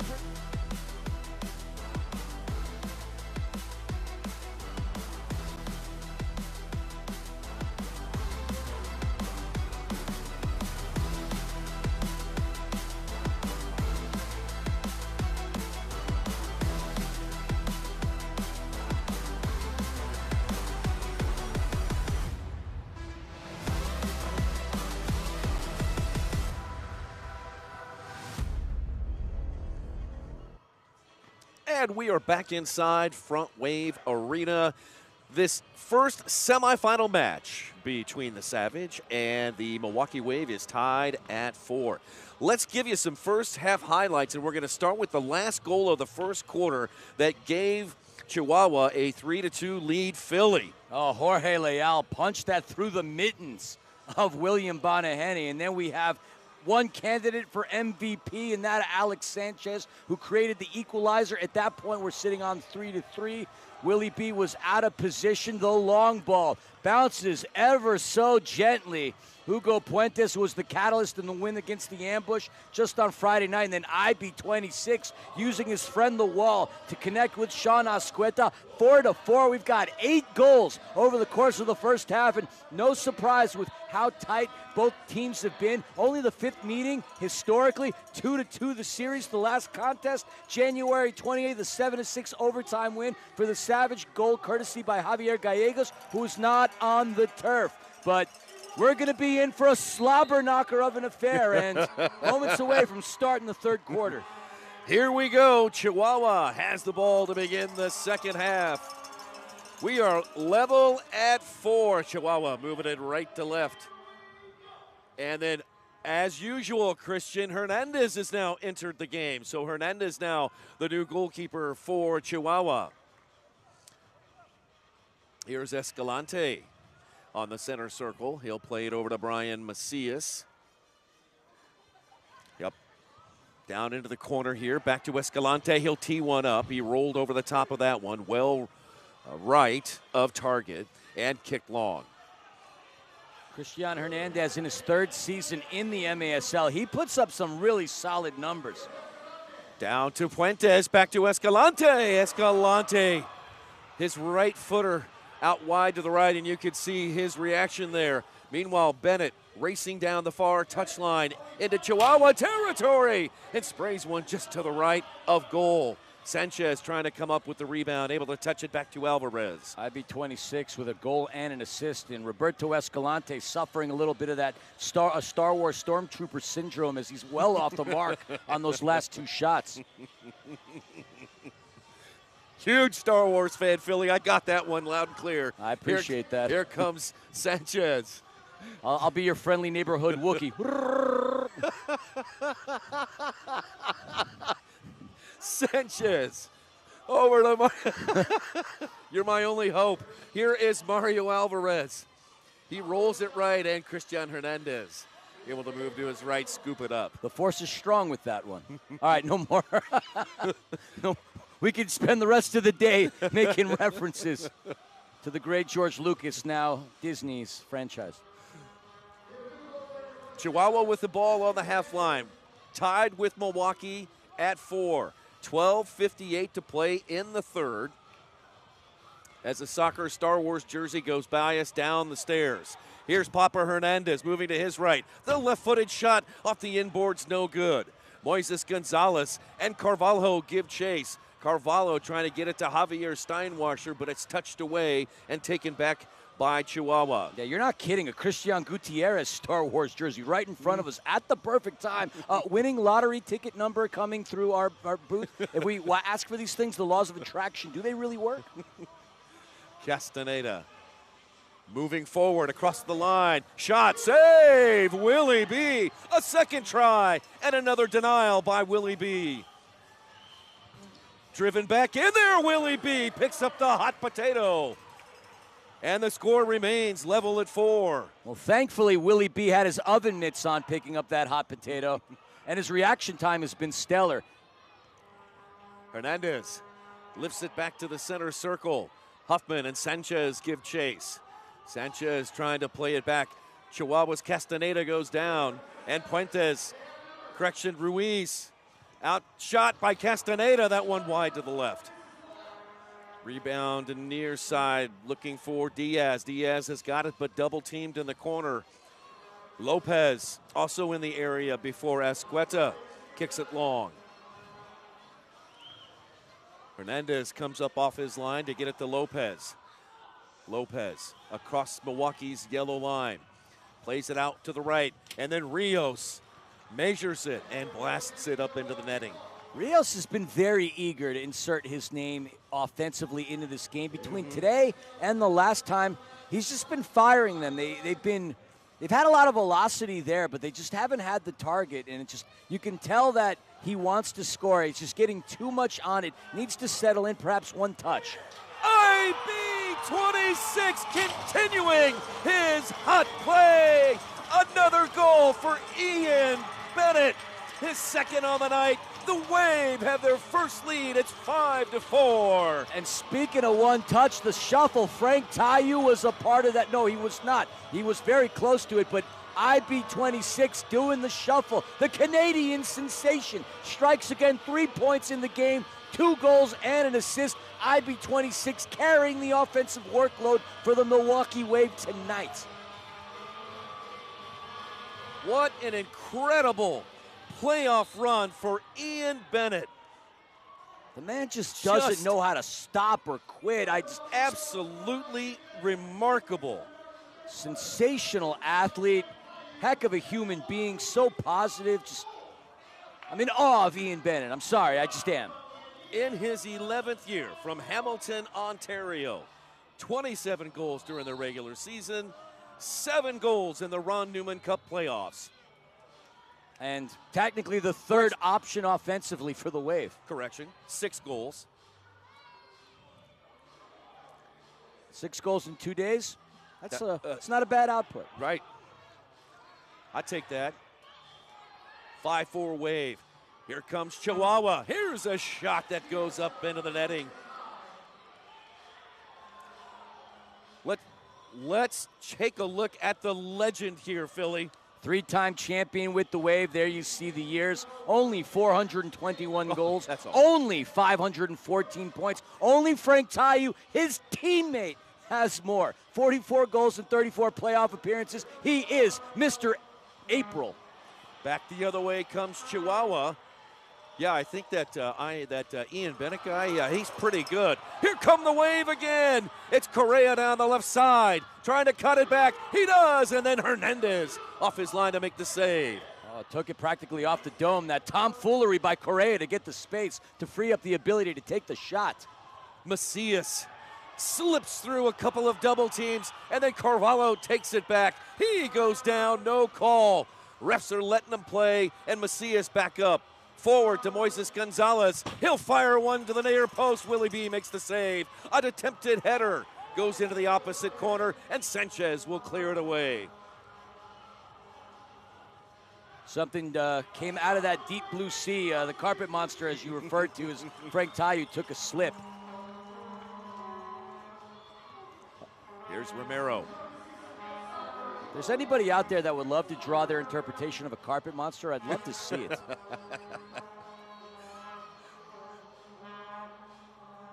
Macias, front and center. Near side, Romero. Here's Romero, front and center to Macias. Runs up on that one and blasts it wide to the left. Flicked back to Gonzalez. This shot is wide left as well. And then Ferdinand, who was shaken up in the first half, comes away with the rebound. Max looking for someone to pass to. It deflects off of Chihuahua, and the Savage will take it back. It's great to see Max Ferdinand back into the game. The trainers came out to him with about 2 minutes and change remaining in that second quarter, and he had to sit out the rest of the half, but good for Milwaukee that he's back on the turf. Here's another drive. Willie B makes the save. The ball is loose out front. Driven in, but first a handball call. No goal. The score remains 5-4, and the ball will be given to Milwaukee. Easy and fortunate break there as Chihuahua was eyeing that equalizer. Willie B, a long heave down the field. It comes to the feet of Ian Bennett, who runs up on that one and sends a left footer up into the twine above the soccer script. I want to talk about efficiency, Nick, in terms of goals. Like the Milwaukee Wave have had 10 shots, 5 of which they've converted to goals. For the Savage, 4 goals on 18 shots. Both teams very effective in their conversion rates.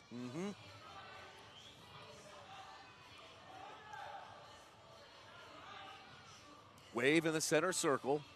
Bennett with a header. Headed back the other way. Both teams trading possessions in the midfield. Sent long for Carvalho. Chasing it into the corner. along with Romero. Steinwasser comes free and shoots, but that one off the near glass. It rebounds into the left wing corner to Bennett. Bennett away from the goal, back to Tony Walls. Near side Correa. Back to Tony Walls. Walls sends one into the corner to Carvalho. That was the Wallace-Gora. Oh, that was in a second Wallace-Gora attempt, and that one up into the glass. And we've got a timeout on the field. Official timeout. 7:42 left to play in this third quarter. Milwaukee has taken the lead on a goal by Ian Bennett. We'll be back as the Ron Newman Cup playoffs continue on MASL TV.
MASLsoccer.com is your home for everything Major Arena Soccer League. All the latest news, leaderboards, highlights, and more. Hey, while you're there, stop in and check out 10 for 10, which is hosted by my broadcast partner in Kansas City, Eric Bergrud. Guess who we had on the last episode? Mr. Christian Philemon. Very entertaining conversation between those two excellent broadcasters. So check it out, MASLsoccer.com. Well, thank you for that, my friend. I appreciate that. And big shout out to your broadcasting partner, Eric Bergrud. One thing I've been dying to say all weekend long is goalkeeping. And for those wondering how come Eric Bergrud isn't in the booth with you today and this weekend, scheduling conflict. So I decided to fill in thanks to the league. Great to have you here. Here's a shot by Rios. That one made it through to the goal. Willie B makes an easy save. 7 minutes and 8 seconds to play in this third quarter. Milwaukee on top by 1, 5-4. This is single elimination. The winner here will advance to the Ron Newman Cup Finals. Game 2 coming up a little bit later, and it is dripping with tradition. The 6-time indoor champion San Diego Sockers are going to be taking on the 8-time Baltimore Blast. And that is coming your way at 5:30 Pacific, 7:30 Central, 8:30 Eastern. I was practicing my time zones last night. Escalante. Escalante sends it in. And both benches are going bonkers there over that last whistle. It looks like pass back with the foot. He's not able to handle that. That's right. Good call, Philly. That's going to give the Wave a good chance here at the top of the arc with 6:42. A good restart opportunity here. Sanchez, Bennett, Tayu, Carvalho. The last time they and ran Alvarez. That, Carvalho advanced slightly to the right to be open. You're looking at Ian and Frank creating the distraction. Alvarez, Sanchez trying to get it down to Bennett. Now swing it near side for Carvalho into the box, headed away by the Savage. Picked up there by Leal. Sent forward into Wave territory. Alvarez back there. He'll play it up to Sanchez. Good ball there from Alvarez, and Sanchez has got a wide open ocean of blue in front of him. That one deflects off of the glass. Gonzalez sends it back to his teammate, Castaneda, and then the funny hop there returns it to the wave. Sanchez blasts one off the glass. Bennett picks up the rebound. Milwaukee will reset. Under 6 to play in the third. 5-4 Milwaukee. Into Tayu. Tayu looking to turn. He'll flick it back to Alvarez. That one broken up by the Savage. Good defensive play by Chihuahua. Chihuahua's been very solid at neutralizing the King. He yielded his mighty scepter just last night for a goal. A couple of assists as well, but very ineffective so far this evening. Into the corner. Huffman had it for a moment, and a foul is going to go against Jose Gilberto Lopez. One thing that's not going to appear on the stat sheets that's very effective for Frank is he's going to draw a lot of attention from defenders, and that's going to open up his teammates. That's a great point. Tayu with a couple of helpers here this afternoon. A loose ball by Lopez. Turns, trying to run past Tony Walls off the boards, and it deflects into the right wing corner to Papa Hernandez. Now here's a drive. That running up on that one was Romero, and he blasts a missile wide to the right. Stormtrooper syndrome, it seems to be spreading around for Chihuahua. They've had clean looks. There's been great ball movement. They're just not on target. Chihuahua will keep coming. They will send wave after wave. They are deep. They are talented. Milwaukee has to remain vigilant in their defense. They've got to remain solid. See how fired up Tony Walls was on that block? Castaneda. Javi Steinwasser in front of him. Under 5 to play in the third. 5-4 Milwaukee. Castaneda with the ball once again, marked by Javier Steinwasser. Touch to Macias. Castaneda back into the corner for Lopez. Lopez giving ground. Now back out towards the center circle. Swing it near side, Romero. Romero marked by Escueta. Romero tapping it in, several touches. Now front and center. It comes to Valle before sending it over to Puentes. Valle. Right side. In. Almost broken up. Castaneda with a drive. Deflected wide off the inboards. Huffman gets it to Willie B., who sends one around the glass. Out front to Chihuahua. Now Puentes. Here's Hugo on the left side. A stop and go action. Couple of soul rolls. Moves to his left. Escueta has got a mark on him. Here's Puentes moving to his right. He shoots, and that one blocked up into the netting. Milwaukee doing a good job defensively on Hugo Puentes, who was the star in the quarterfinal matchup with the St. Louis Ambush. I mean, he's got some offensive input into today's game as well. La Roca, the Rock, second leading scorer for the Savage side. Macias in the left wing corner triggers the restart. Back at the Leal. Banged one off his own teammate. Castaneda with a second chance. That one popped high into the air. Ball still loose. Puentes and Javi Steinwasser give chase. And Escueta able to kick it long. Hernandez way off his line to head it back to wave territory. Now the ball over to Leal. Leal marked by Huffman. That one off the glass. And Breno Oliveira comes away with it. Sends it forward to Alex Steinwasser. Steinwasser trying to shield away a trio of Savage defenders, and Chihuahua able to knock it free. 3 minutes to play in the third. 3 minutes to play in the third. Milwaukee maintaining a 1-goal lead. Not sure about the folks here or at home. I'm biting on my nails. I'm up to my cuticles. It's nerve-wrack city right now. Leal. Played long to Escueta. Now Carvalho shaking up on the play a little bit. Foul called on Chihuahua. And Ricardo Carvalho in his 10th season from Salvador, Brazil. Most recently with the Florida Tropics, a fine player for many, many years in the indoor game. Regular season, 13 goals, 14 assists, 14 blocks. So he plays well on both ends of the floor. Gosh, his career goes back to the 2015-16 season with the Chicago Mustangs. Oh, wow. He's been around for quite Sure some time. has. All MASL rookie team during that tenure of his life. And went to college in Mishawaka, Indiana, Bethel. And why do I know that? Because I stepped foot in Mishawaka, Indiana. That's Amish country, Indiana.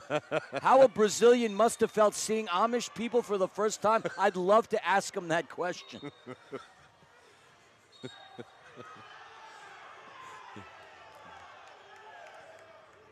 A little bit too quick on the restart, says Kyle Trimble, our crew chief here tonight. Kyle Trimble, he's officiating his 28th playoff game in the Major Arena Soccer League. Got all the rock star officials out during the postseason. Rich Grady, Yep. we got to call the night before. Ryan Sigich, the director of officials, is with us here in California and up in the booth, assisting us with any calls that are made on the field to help clarify what the officials down there on the blue turf are seeing. It's always very handy. Oh, it's so helpful on Yeah. so many occasions. Just because we've got that enhanced VAR, they're letting us know what's going on. They obviously see the game a lot differently than you and I do, and they've been extremely beneficial to our broadcast. Here comes Diaz. Off the boards to the left. Stuart Grable sends that one out to the left. Chihuahua trying to gather up the rebound, and they do with Lopez playing it to Romero. Now Rios. Back to Lopez. He will leave it for Escalante. Now front and center. It comes over to Romero. Now here's Diaz running up on it. What a great block by Mario Alvarez. Tayu! Tayu! Tayu! Just wide left. He had it. He had the run. He wanted to wield that scepter. Kaiser Permanente thought otherwise, though. Romero back the other way. 54 seconds. Romero shoots. Willie B. Easy save. Alex Sanchez. Here comes Sanchez in his third year. Now to Max Ferdinand with 36 seconds. Ferdinand to Cesar Correa. Correa lifts one into the corner, and Huffman is going to be called for the foul. Huffman, a few words for Trimble. Trimble doesn't even look at him. Hernandez plays it long. Headed to Puentes, 21 seconds. Can Chihuahua get something here? Left side, Papa Hernandez, 16 seconds to Macias. Macias back to Hernandez. Wallace scorer attempt, no good. Huffman will play it long. That should do it for the first half. Now Hernandez will play it long, and that one will reach the netting with 1.4 seconds left to play in this third. It's always a fun thing to watch when you're in the arena, when the ball gets wedged in between the netting and the plexi, how long it takes for the individual tasked with moving it to bring it down. Willie B with a long heave. And we have reached the end of the third quarter. With the score, Milwaukee 5, Chihuahua 4. Stand by, everybody. The final 15 minutes are next, as this is the Ron Newman Cup Playoffs presented by Verizon on MASL TV.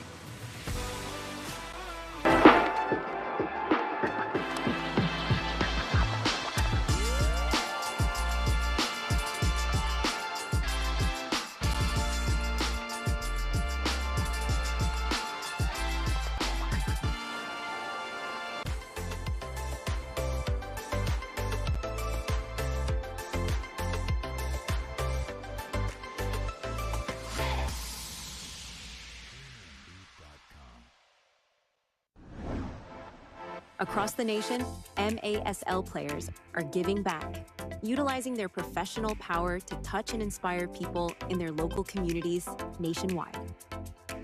Free soccer clinics, where kids can meet their heroes and learn new skills. After-school programs and special events and surprise visits to the classroom. Visiting brave kids in the hospital, bringing joy and hope. Supporting special needs care, partnering with local businesses, and so much more. MASL, passion on the field, purpose off the field, committed to community.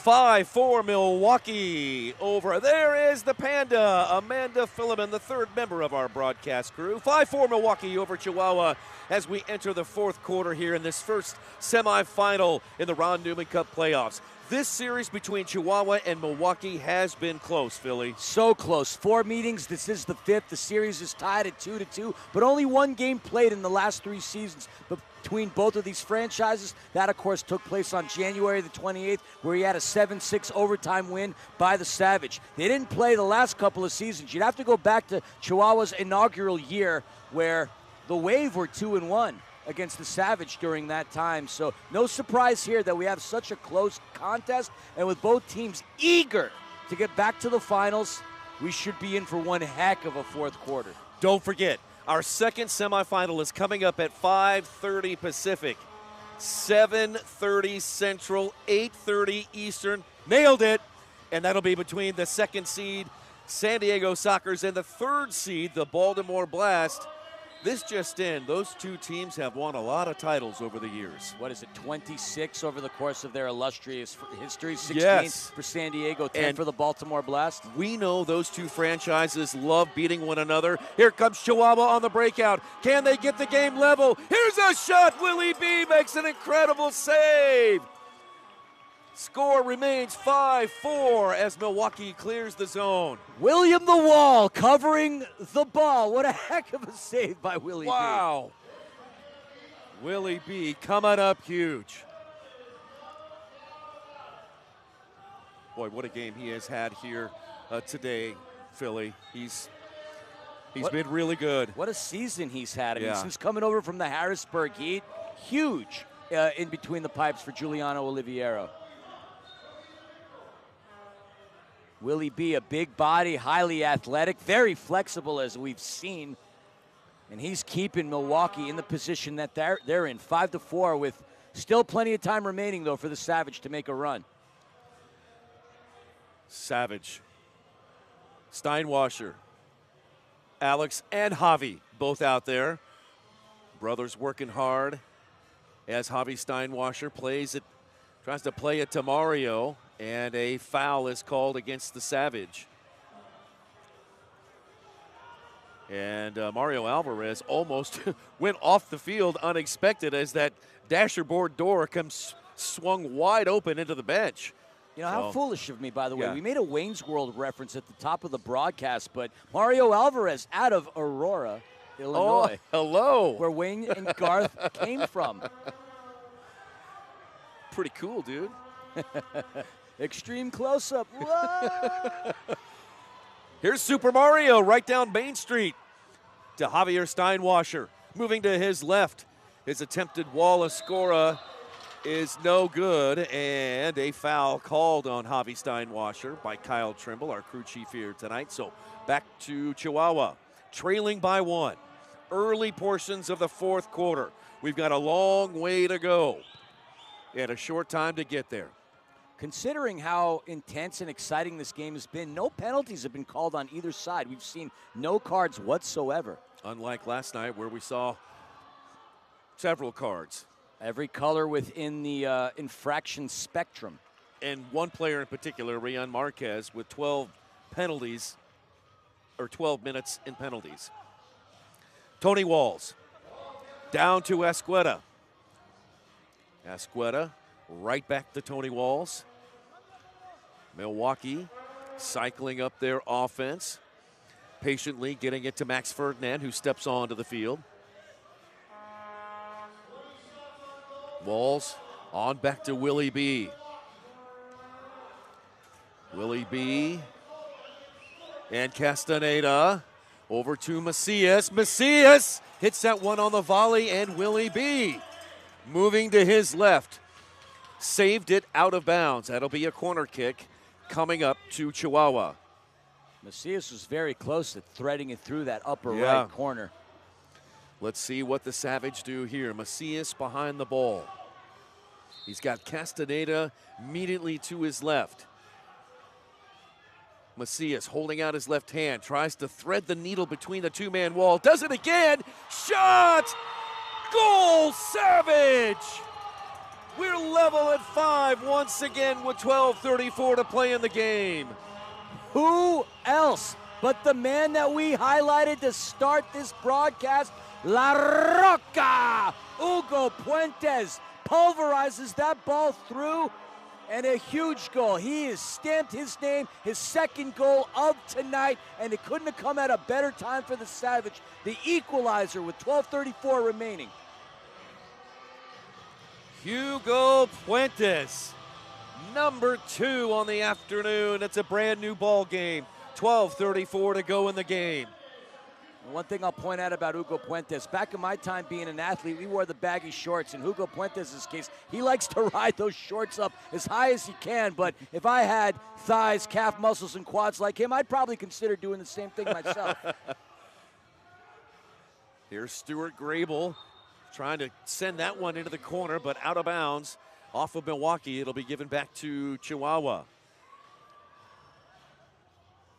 Action-packed. Getting there, right down to the wire, fourth quarter. 10 goals between the two. That is the thing with Chihuahua. They just keep coming, wave after wave of good player. And Christian Hernandez coming in the second half, sends it into the corner, and that one headed out of bounds off of Stuart Grable, I believe, either that or Alvarez. Any case, it's going to be a top-of-the-arc restart. Dangerous opportunity for the Wave here. Papa Hernandez walks up slowly, checks back at the bench. He'll have Escalante to the right. Rios to the left. Oh, boy. Here we go. Hernandez and a timeout. Always a good time for a timeout. I've heard that somewhere before. We will keep it right here. Maybe. Yep. Okay, we're staying here. Thank you, guys. Let's talk a little bit about the game coming up. It is the San Diego Sockers. 20-4 this year. Undefeated here at Front Wave Arena. They earned the number 2 seed.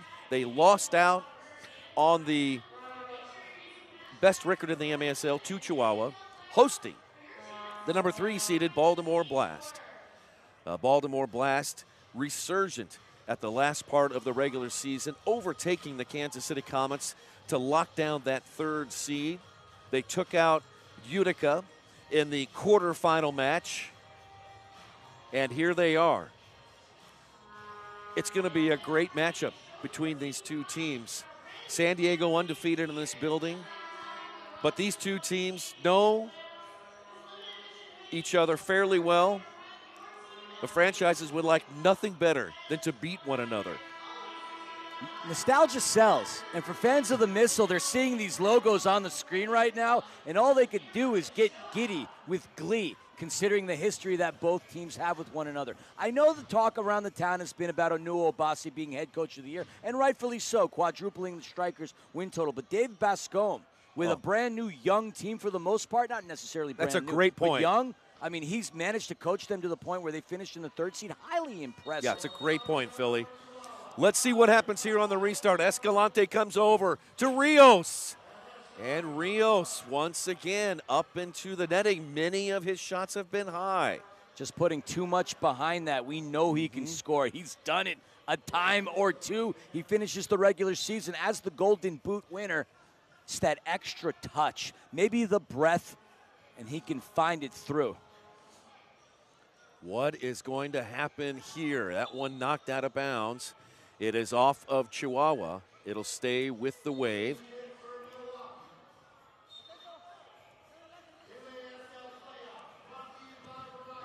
A Savage will pick up Milwaukee's offense near the half line. Breno Oliveira swings his right leg through it.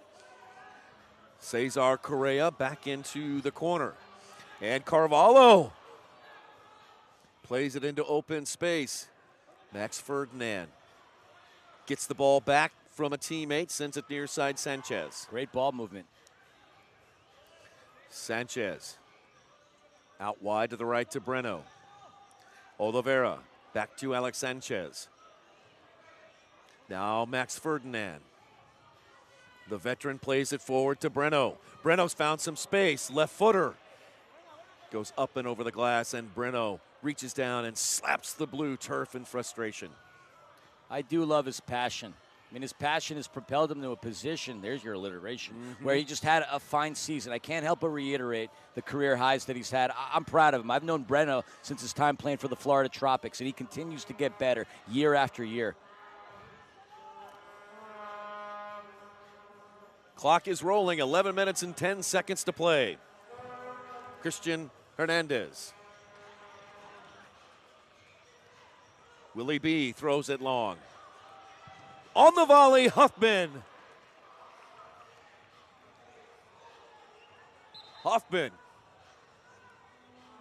yelling at Kyle Trimble, wanting the deflection. But it's Chihuahua's ball as they move it across the half line, left to right. Huffman back on defense. It's driven into the box and into the right wing corner. Alex Sanchez using the wall pass to himself. A good move here. Ruiz, though, gets tangled up with Steinwasser. And then Castaneda over to Diaz. Wallace-Gora attempt is turned aside by Walls. A second try there by Lopez. Up into the netting. Goalkeeper distribution coming up to Willie B. You know, one thing I have to wonder, and the thought dawned on me, this is a new ball that they've been using within the postseason. Chihuahua's had a lot of shots that they fired off target. I wonder if they're just not used to playing with the new miter ball. Miter's been the official game ball supplier of the MASL all season, but as we know, this is a new playoff ball, and I can't help but wonder whether or not all these teams are used to it. Interesting. Steinwasser deflects the ball into the left wing corner. He goes off the glass, the upper left-hand corner, and it comes off to Correa. Correa will send it back to the half line to Ferdinand. Into Javier Steinwasser. Washer plays it over to Carvalho, but it's intercepted and taken back. No, Ferdinand's got it now. He shoots, and that one blocked. Oh, all the way back to Castaneda. One-on-one with Willie B. Castaneda moves to his left, and then with some help from a teammate, turns it aside. Brilliant defense by the Wave. My Lord, what a massive defensive contribution by multiple parties on the Milwaukee Wave. Castaneda had a one-on-one, but he gets denied. Here's Escalante. Correction, it's Rios. His drive is blocked by Max Ferdinand. Alex Sanchez, he goes down, and a foul is going to be called on Chihuahua. Is it Rios or Macias? I'm not sure. Either way, it's a Wave restart. Elvis Osmanovic backs up the defender. Ferdinand opts to play it to Mario Alvarez. Interesting observation. The public address announcer asked, hey, Wave fans, make some noise. Everybody wearing a San Diego Sockers jersey was waving their cowbells, their whistles, their horns, and their vuvuzelas. Chihuahua sends it into the right wing corner, but no player there. Puentes not close enough, and Willie B accepts the ball in a sweat-soaked shirt. Outlets out to Huffman. Tony Walls up to Ian Bennett. Bennett lost it, but Javier Steinwasser, correction, Alex Steinwasser, able to get it to Mario Alvarez, who plays it forward to Carvalho. Ricardo Carvalho in the left wing corner. Away from the goal, back to Tony Walls in the center circle. 8.5 to play. Level at 5. Ian Bennett, who has been nothing short of remarkable. Into the corner to Carvalho.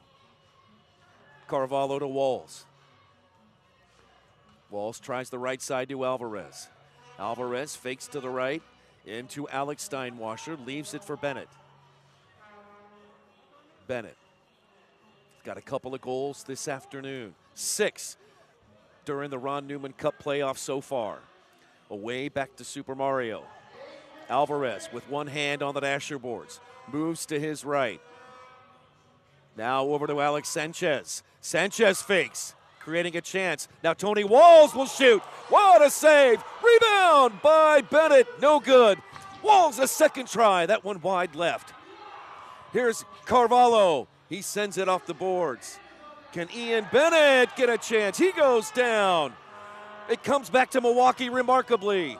Carvalho with a left-footed shot blocked by Chihuahua. 7.5 to play.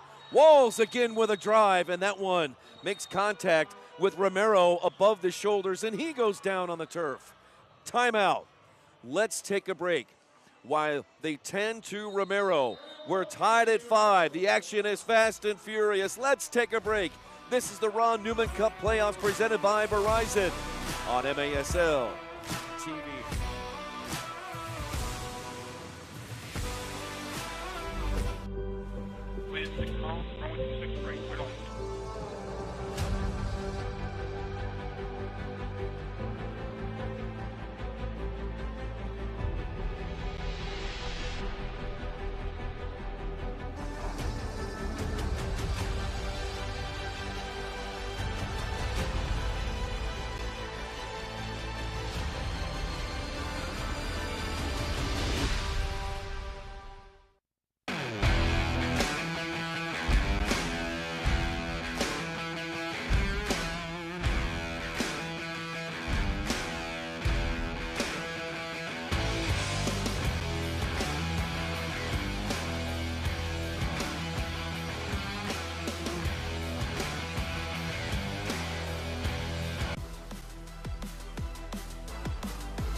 And that's exactly where we are, Front Wave Arena, this beautiful new facility and the home of the San Diego Sockers here, hosting the Ron Newman Cup quarters and semifinals.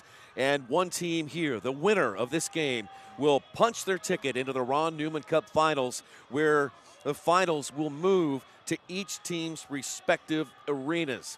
They'll play a 3-game series at each of their arenas, and the team with the highest seed will have home field advantage. And home field advantage is something that the Savage are going to be looking forward to, because Corner Sport Arena is their fortress. No one has beaten them there this season. Ferdinand racing, trying to get it to Taiyu in the box. Chihuahua sends it out wide. Taiyu will take the rebound and play it back to Javi Steinwasser. Forward to Taiyu. He runs into a trio of defenders. Wisely plays it back to Steinwasser. Now right side for Cesar Correa. Back into the King. The King plays it to Alvarez. Back to Sanchez. Sanchez, a good fake to his right, shoots with his left. That one blocked. And Moises Gonzalez plays it to Ruiz, who played it back, and the King is in the area. Here's Sanchez. He takes it back. He shoots, and that one saved by Christian Hernandez from Mexico City, Mexico. He's been tested a time or two here in the third and fourth quarter, making some pretty sensational saves. Now to Lopez in the corner. He is double teamed. Here's Leal. He hits it on the volley, and it goes out of bounds. Want to follow up on that point you're talking about, Corner Sport Arena, and the contrast in playing surfaces. At Corner Sport, you have a hard, sort of bumpy surface, as some players have described it to us. And here at Front Wave Arena, you've got a beautiful, smooth surface, but it's squishier. It might be a little heavier to go through, so you get different bounces, and perhaps that might be the reason that Jorge Rios might be just a little bit off. We don't know. That's a possibility. But it's certainly different than what they used to play on. Oh, of course. I mean, it can't be because of the fact that he's snake bit in the season. He's been electric, but still plenty of time for him to make an impact. But it's got to be frustrating for a man who's got 30-plus goals on the season. Here's Alex Steinwasser. Still 6 minutes to play in this game. There's a long way to go. Carvalho trying to get it to Ferdinand, but Hernandez scrambles to his left to cover up for Chihuahua. Play to Romero, then back to Hernandez. Hernandez' kick is popped up high into the air. Escueta and Valle get tangled up, and that one goes off of Milwaukee. Escueta thought that was Valle who kicked it out of bounds. But it'll be given back to Chihuahua with 5:35 to play in the game. Arturo Valle has the nickname Pilo in his 4th year in the MASL, 4th season in the Savages roster. And here's a young man who played in Liga MX over down in Juarez, just across the border from Texas. Meanwhile, into the corner goes Romero, and that one rejected by the Wave defense. Escueta kicks it long in a 3-line violation. Correction, Cesar Correa.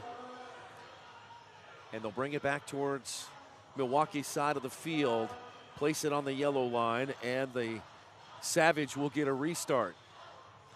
Milwaukee's defensive unit comes back out, including Grable and Huffman. We've just been told that Escueta's got 3 fouls, Nick. Here's a shot by Puentes, blocked by Milwaukee. We'll keep an eye on that. Breno Oliveira heads it across the half line. Diaz could not get it back to Hernandez, and as a result, the Wave take it over. Javi Steinwasser. On back to Huffman, changes for Milwaukee. Offensive players come back onto the field, including Sanchez and Tayu.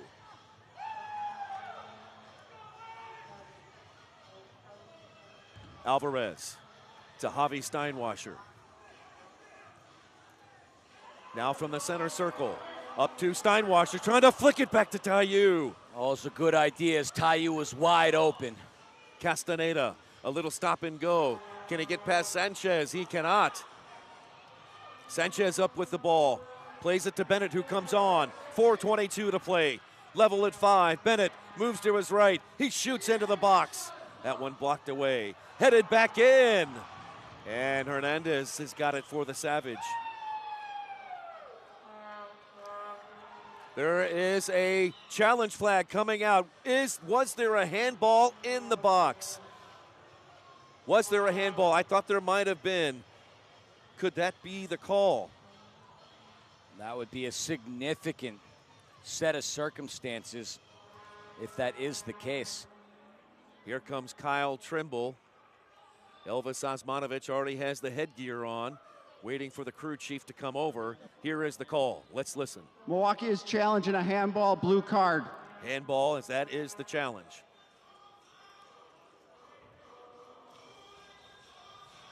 Here we go. Let's take a look at this. There's the shot. Okay.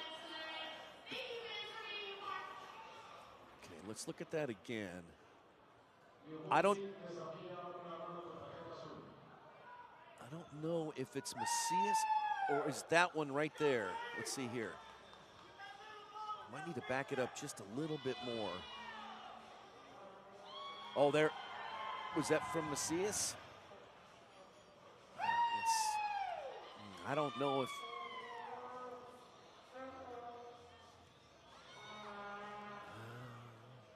What do you. Oh! Oh!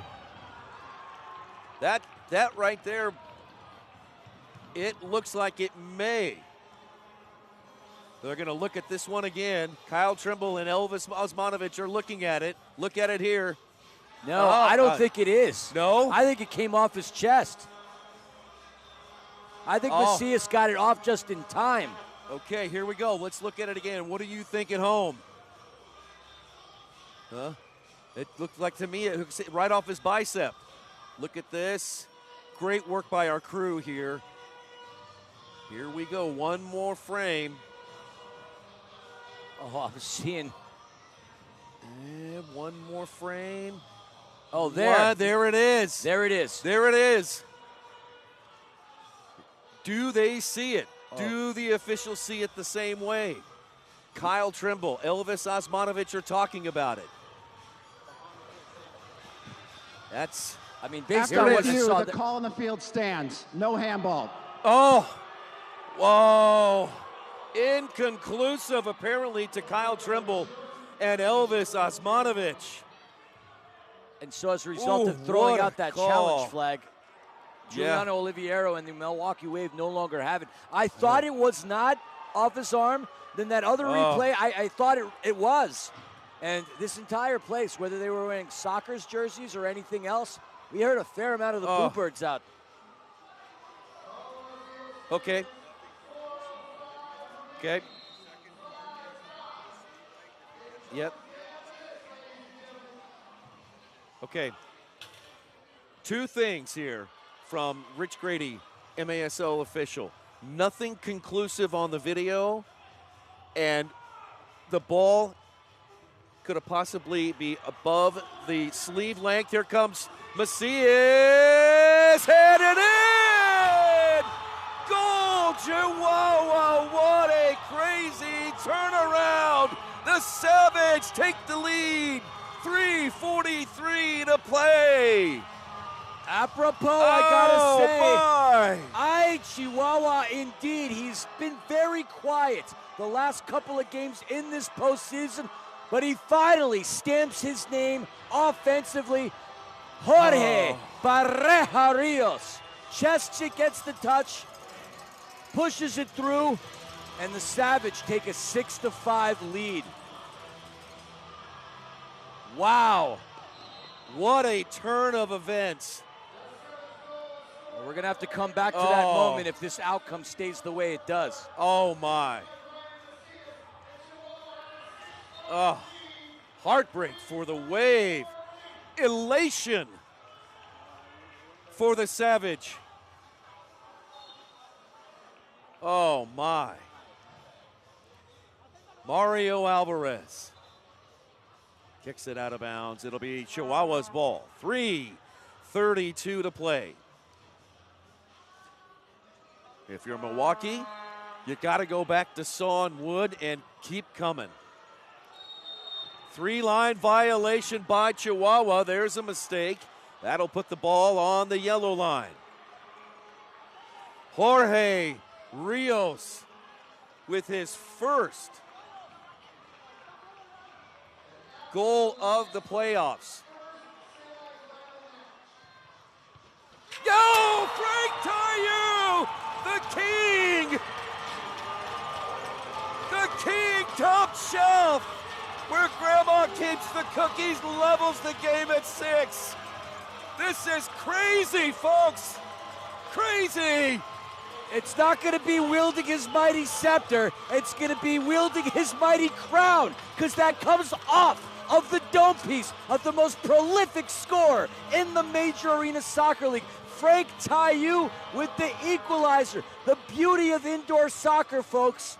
And to quote the great Yogi Berra is, it's not over till it's over, and it's certainly not over here with 6 goals apiece and 3:29 remaining.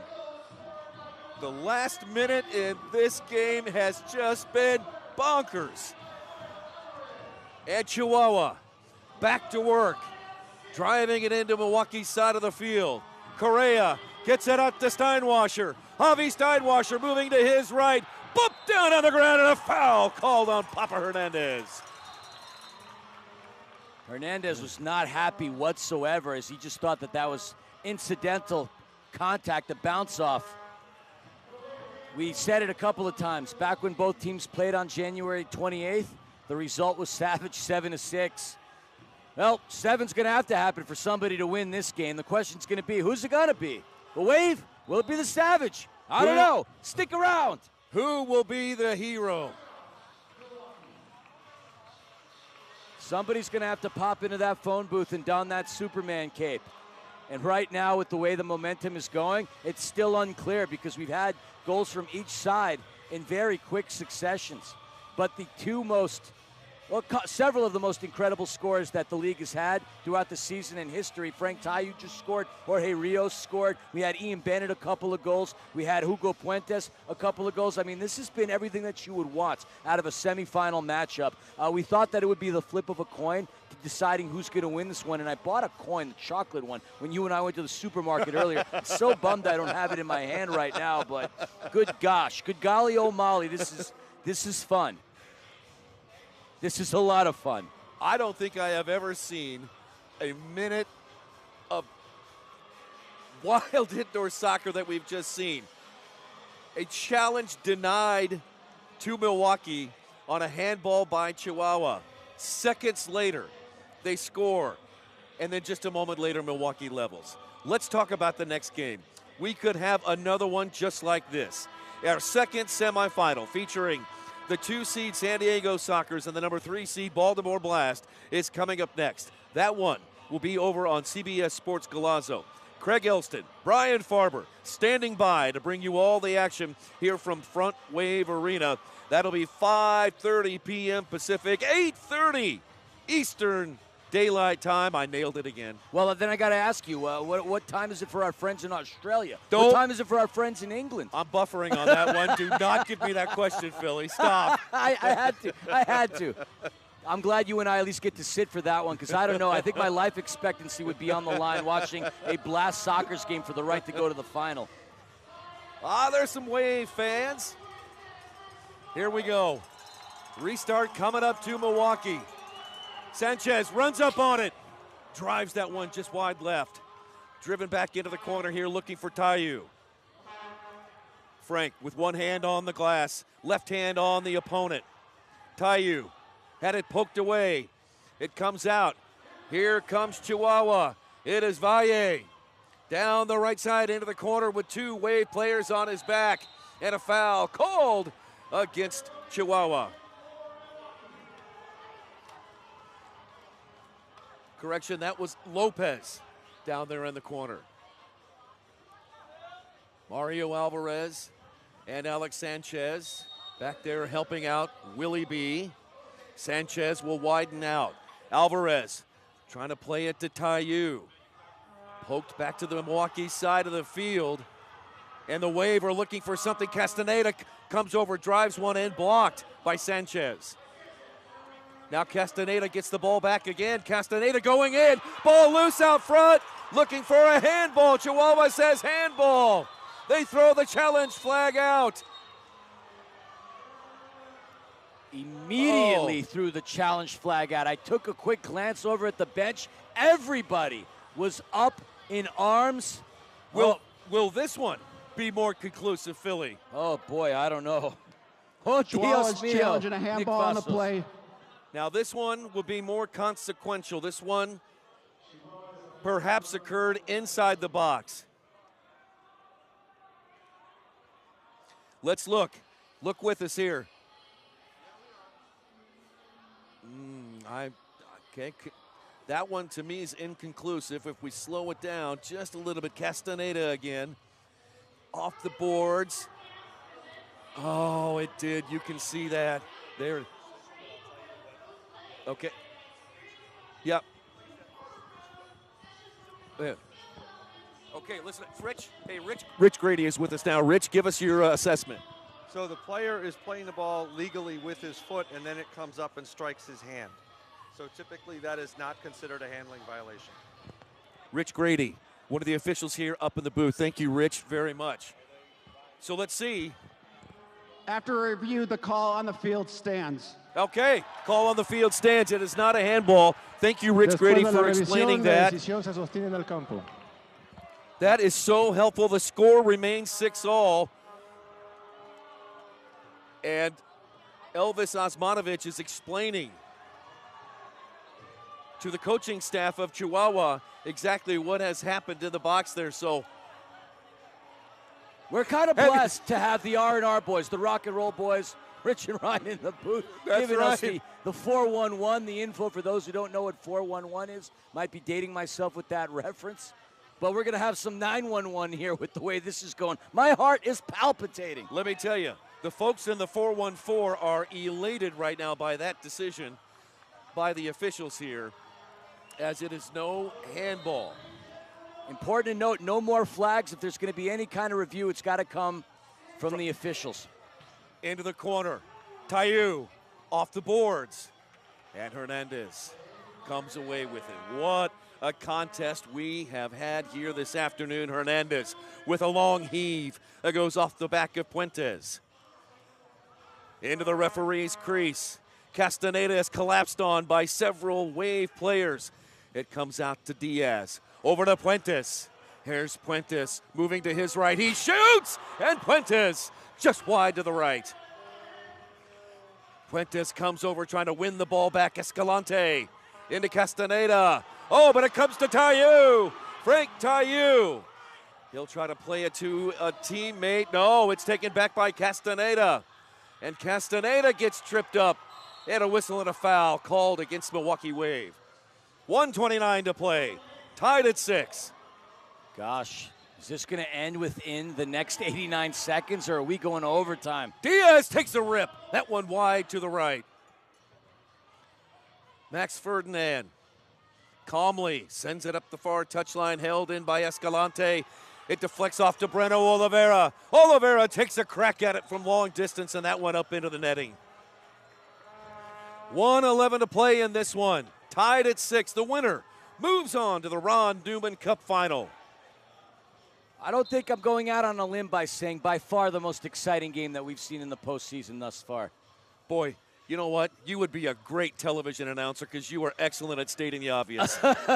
Maybe I'd be a pretty decent detective as well. Although my wife tells me I can't find my way around the kitchen. Here's Javi Steinwasser moving to his left. Here comes Macias. Under a minute to play. Moving to his right, Rios shoots. Blocked by Milwaukee. Another shot by Puentes. Rejected by the Wave. Under a minute to play. Here comes Rios again. He shoots above the crossbar. Rebound comes off to Leal.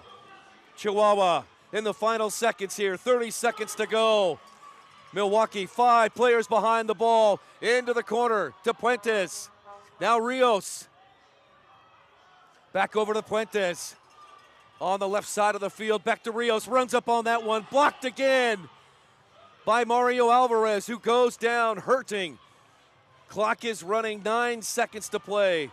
Alvarez back up on his feet but limping.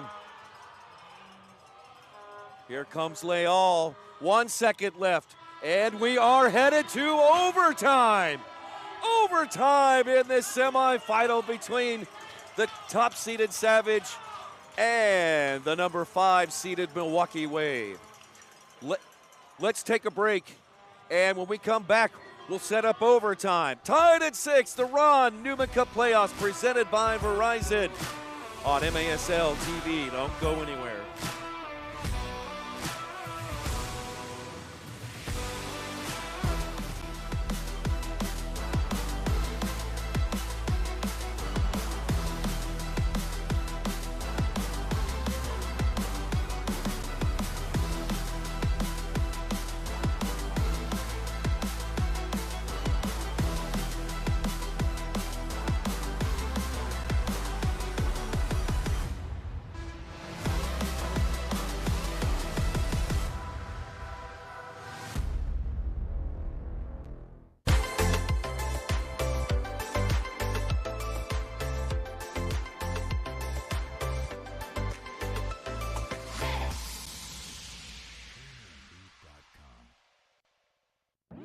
Indoor soccer fans, it's time to unleash a giant leap for fandom.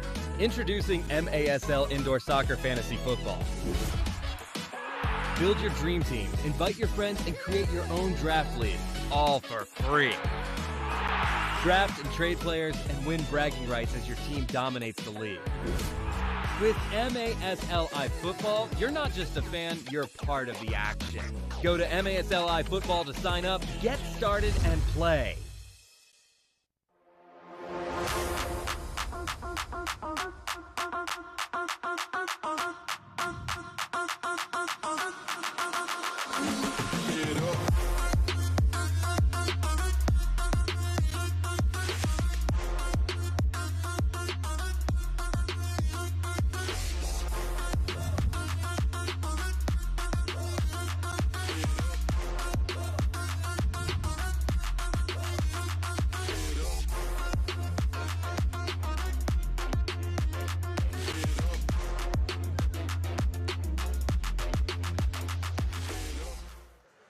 Hey, we are back inside Front Wave Arena.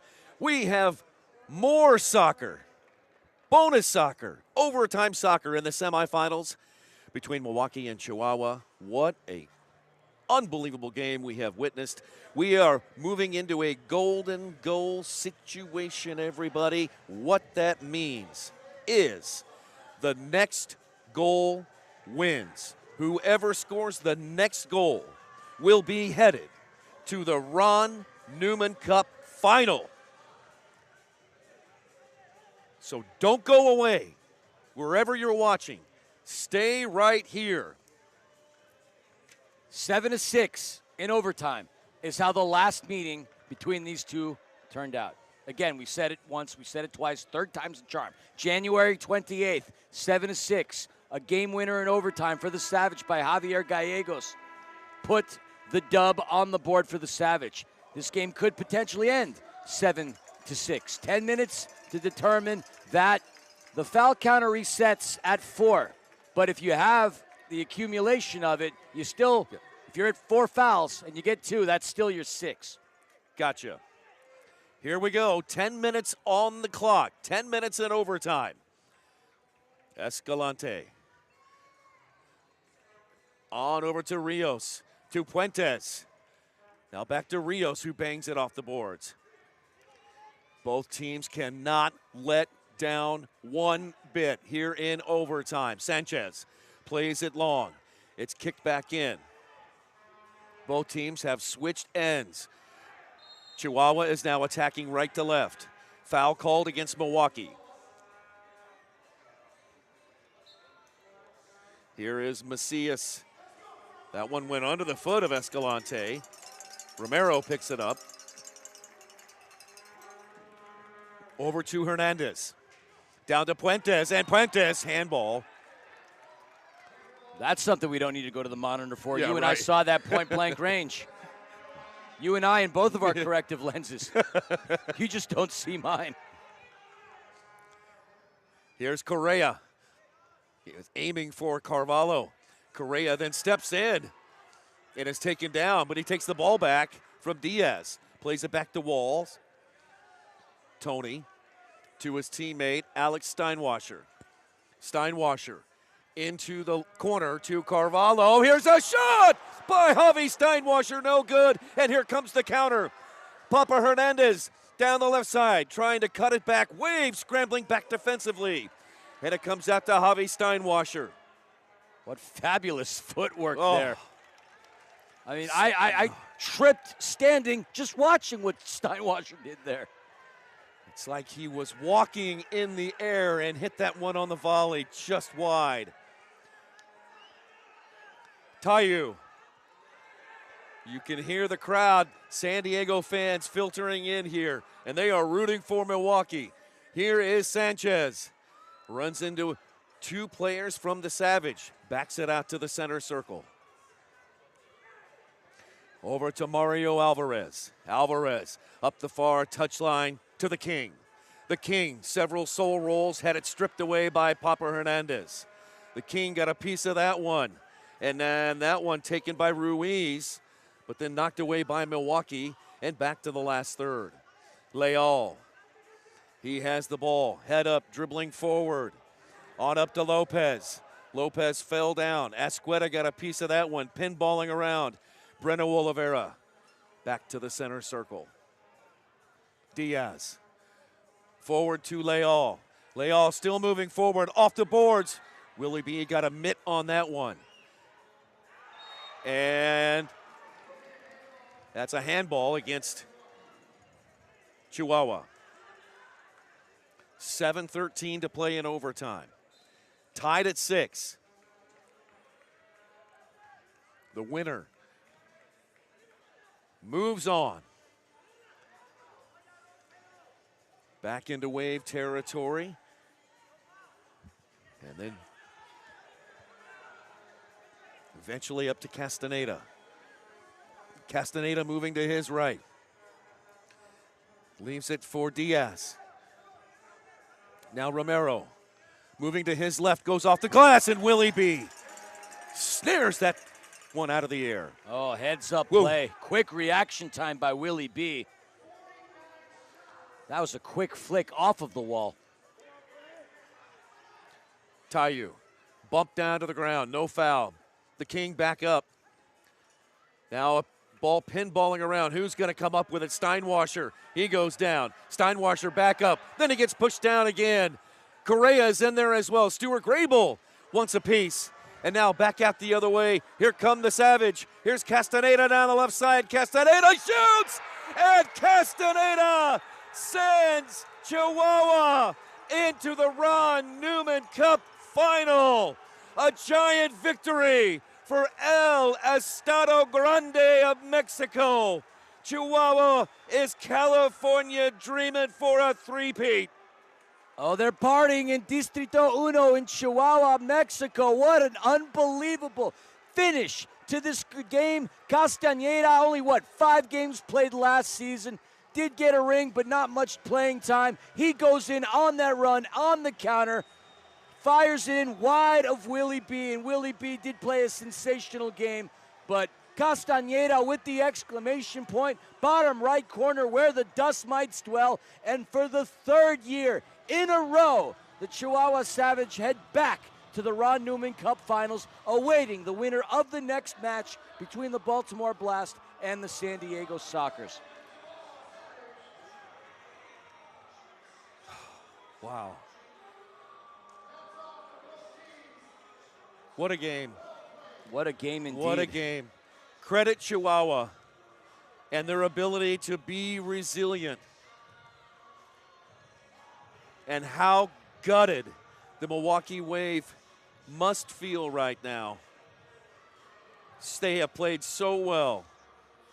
The King denied a crown once again. And the Wave will head back to Milwaukee.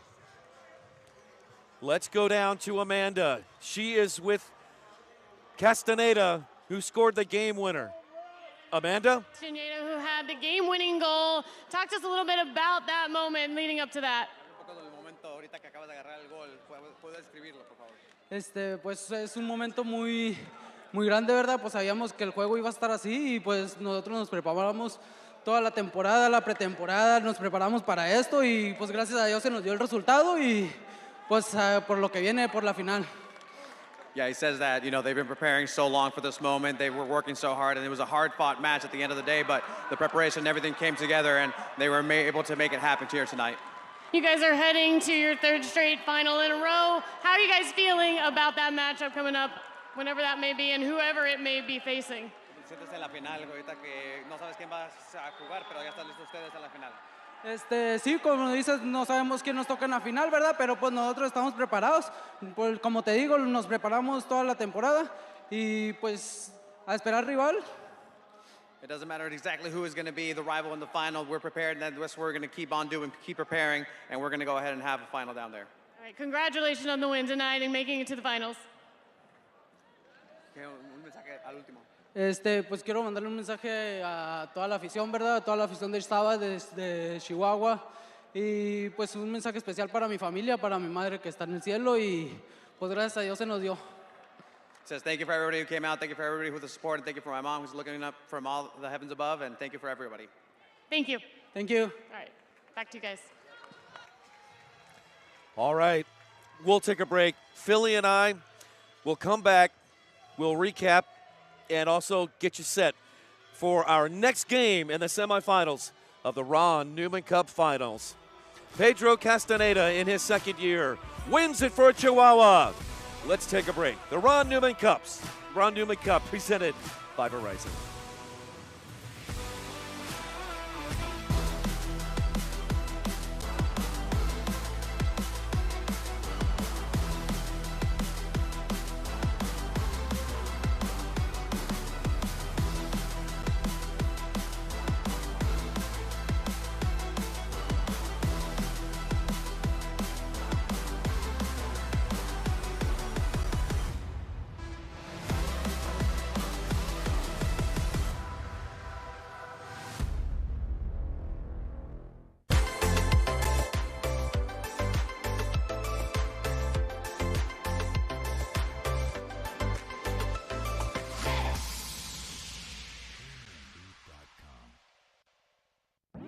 Indoor soccer fans, it's time to unleash a giant leap for fandom.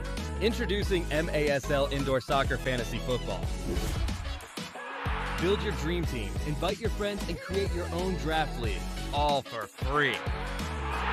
Draft and trade players and win bragging rights as your team dominates the league. With MASLI Football, you're not just a fan, you're part of the action.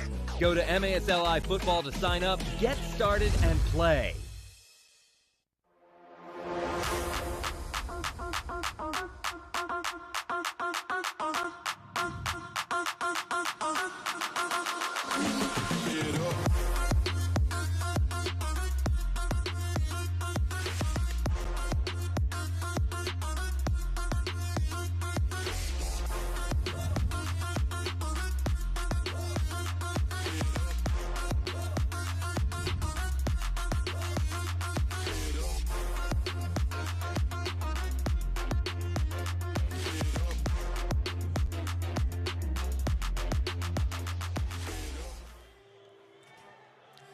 What an incredible display of resiliency, talent, skill. This is what professional indoor soccer is all about. We've seen the best of the best here at Front Wave Arena as the Chihuahua Savage, the top seed, goes through into the Ron Newman Cup Finals, beating the Milwaukee Wave in overtime by a final score of 7-6.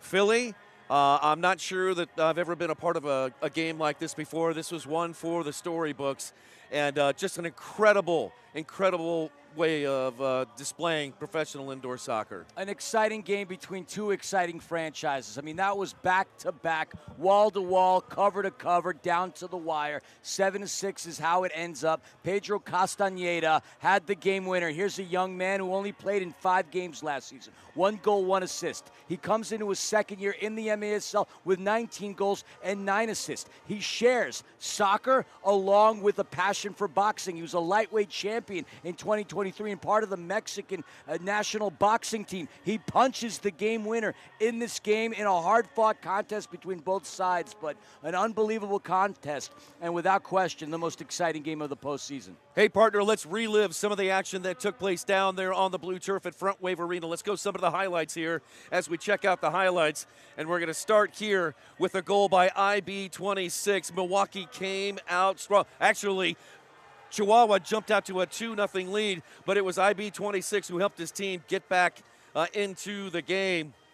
And there's Hugo Puentes. Once again, these are second-half highlights where Hugo Puentes got a key goal in the second half. There's Jorge Rios scoring his lone goal, finally showing up. Jorge Rios.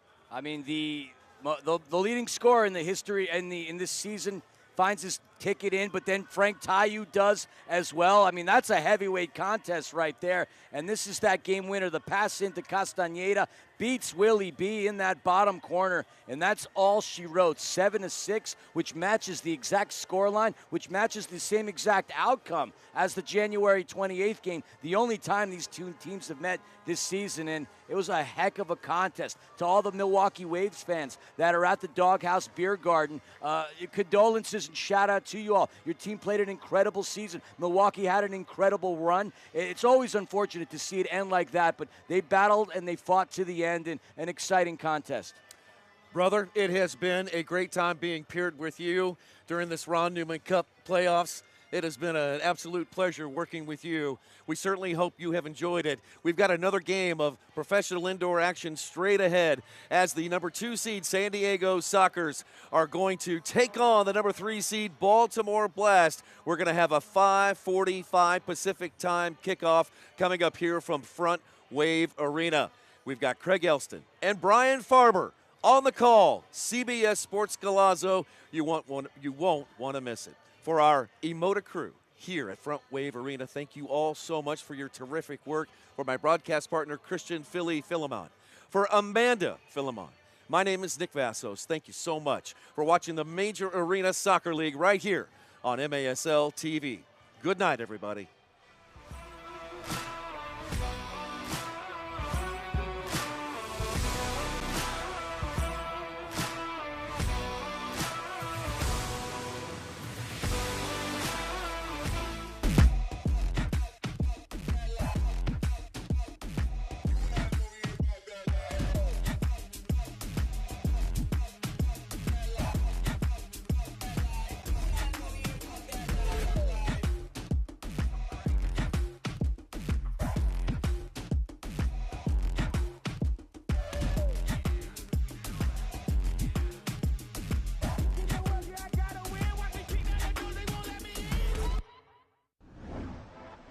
Across the nation, MASL players are giving back, utilizing their professional power to touch and inspire people in their local communities nationwide. Free soccer clinics, where kids can meet their heroes and learn new skills. After-school programs and special events. And surprise visits to the classroom. Visiting brave kids in the hospital, bringing joy and hope. Supporting special needs care, partnering with local businesses, and so much more. MASL, passion on the field, purpose off the field, committed to community.